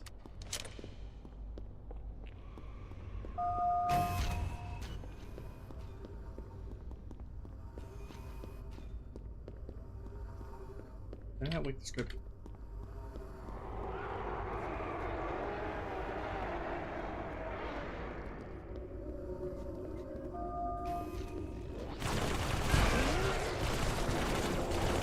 I should wait to spawn the carriers. If it makes you feel any better, I'm locking the doors behind you. Should keep some of the flood off your back.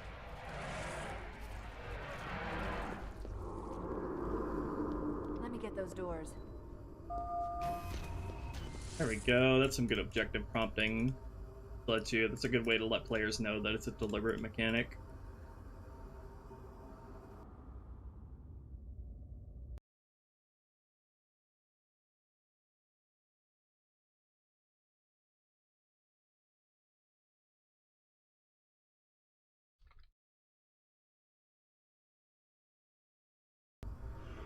Okay, let's see how it plays when you spawn Cortana over on this side of the room. So,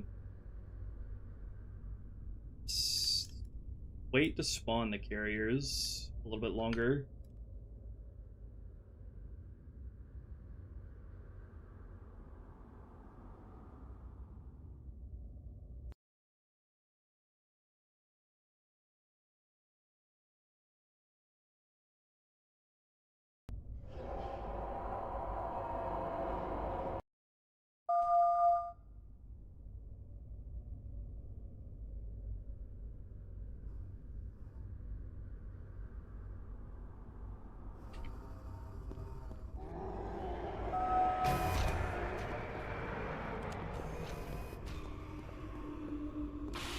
I feel like I should maybe keep this door open so you can make this door not close automatically so you can see the flood coming in from behind you more easily, further away.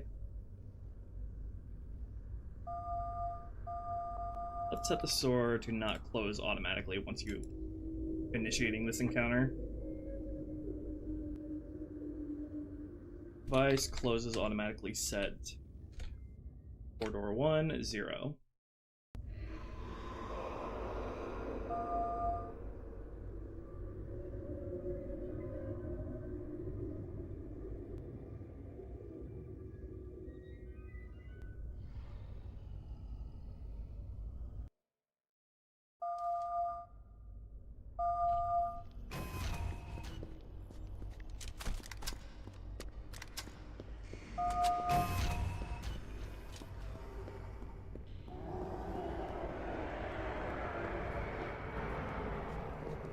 There we go, that works better.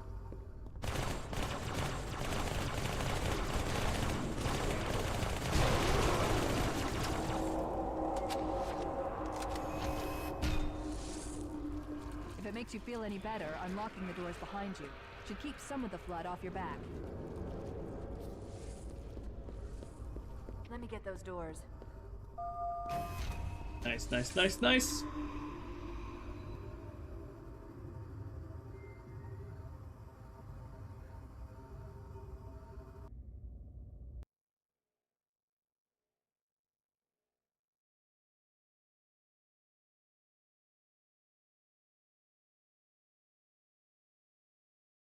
Okay, I still need to test Cortana appearing on this side of the room first.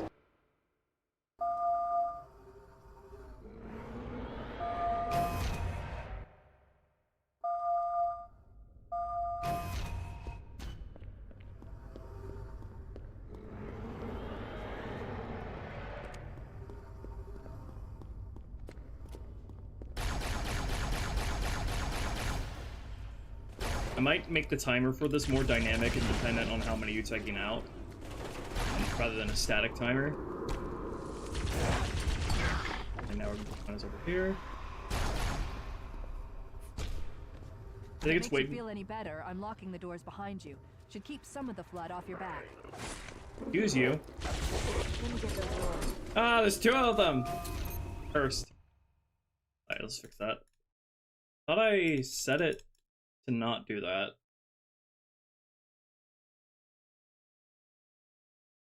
Okay. Oh, right. I can't check the.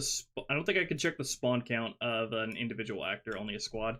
Okay. So if AI living count Cortana B, then place Cortana B. That'll work better.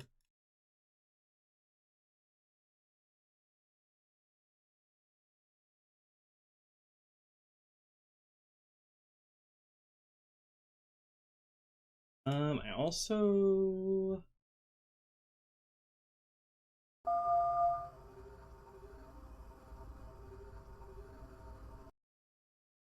The lighting looks juicy in this corridor. Yeah, because there's no light maps at the moment. That's why everything looks flat and not dark like it should be.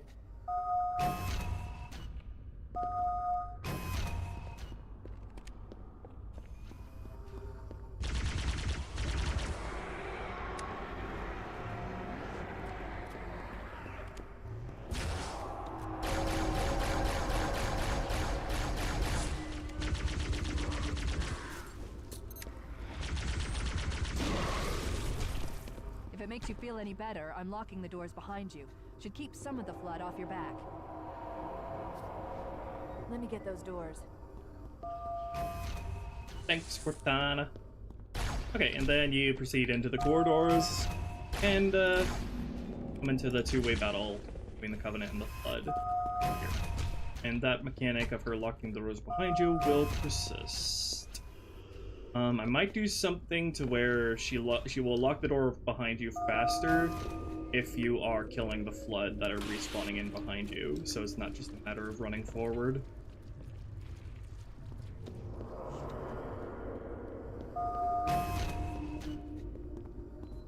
These Flood biomass decals are badly placed. I did not adjust these at all. This is Bungie's doing.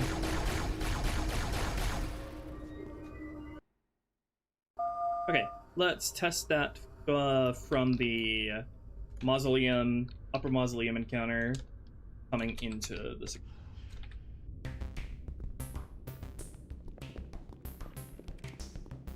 Shall we let the flood consume our holy city? My charity from another of their precious hives. Chief is smaller in this mod, but that's why the he looks bigger. I don't know what you heard, but we did not make the Chief smaller. I'll do what I can to slow the launch sequence. There's something inside the ship, a presence, fighting back. For a Covenant construct, it's unusually formidable.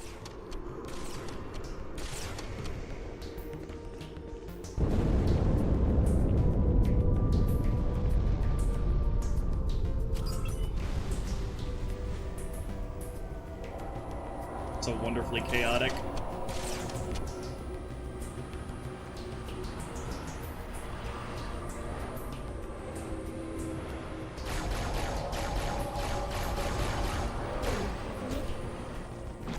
Hello. I need to stop. Also randomized between plasma cannons and plasma turrets on this platform.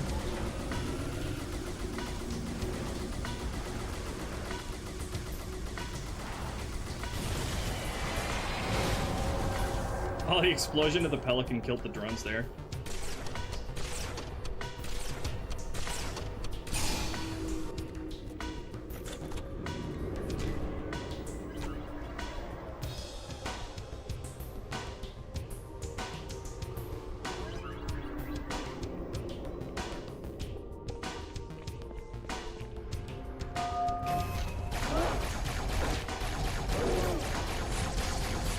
Hit the core!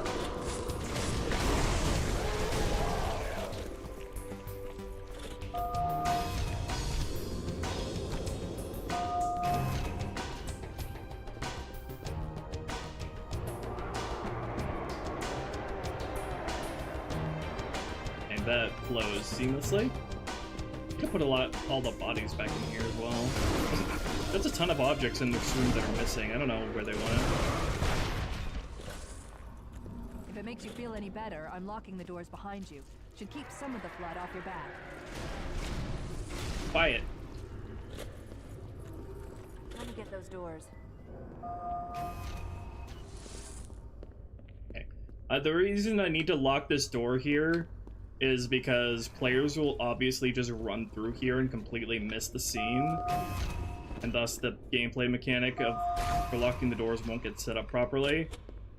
So this is a literal straight hallway too, and there's nothing stopping the player from completely skipping the scene. So I have to lock this door so players actually see the scene and hear Cortana talk about what she's gonna do.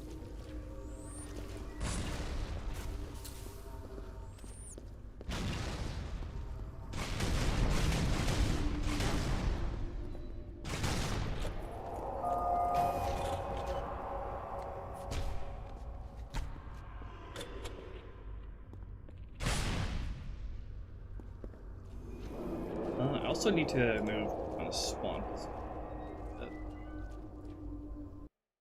Aligned with the pedestal.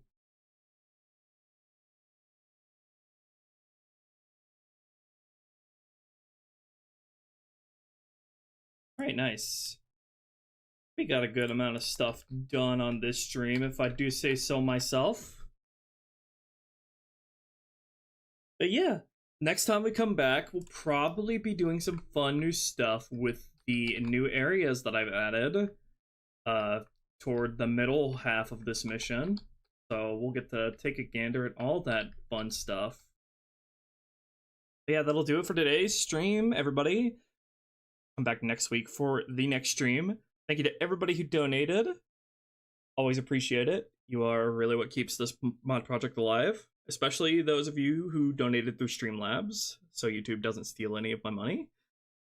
But yeah, I'll see you guys next week, and I will say goodnight for now. Bye!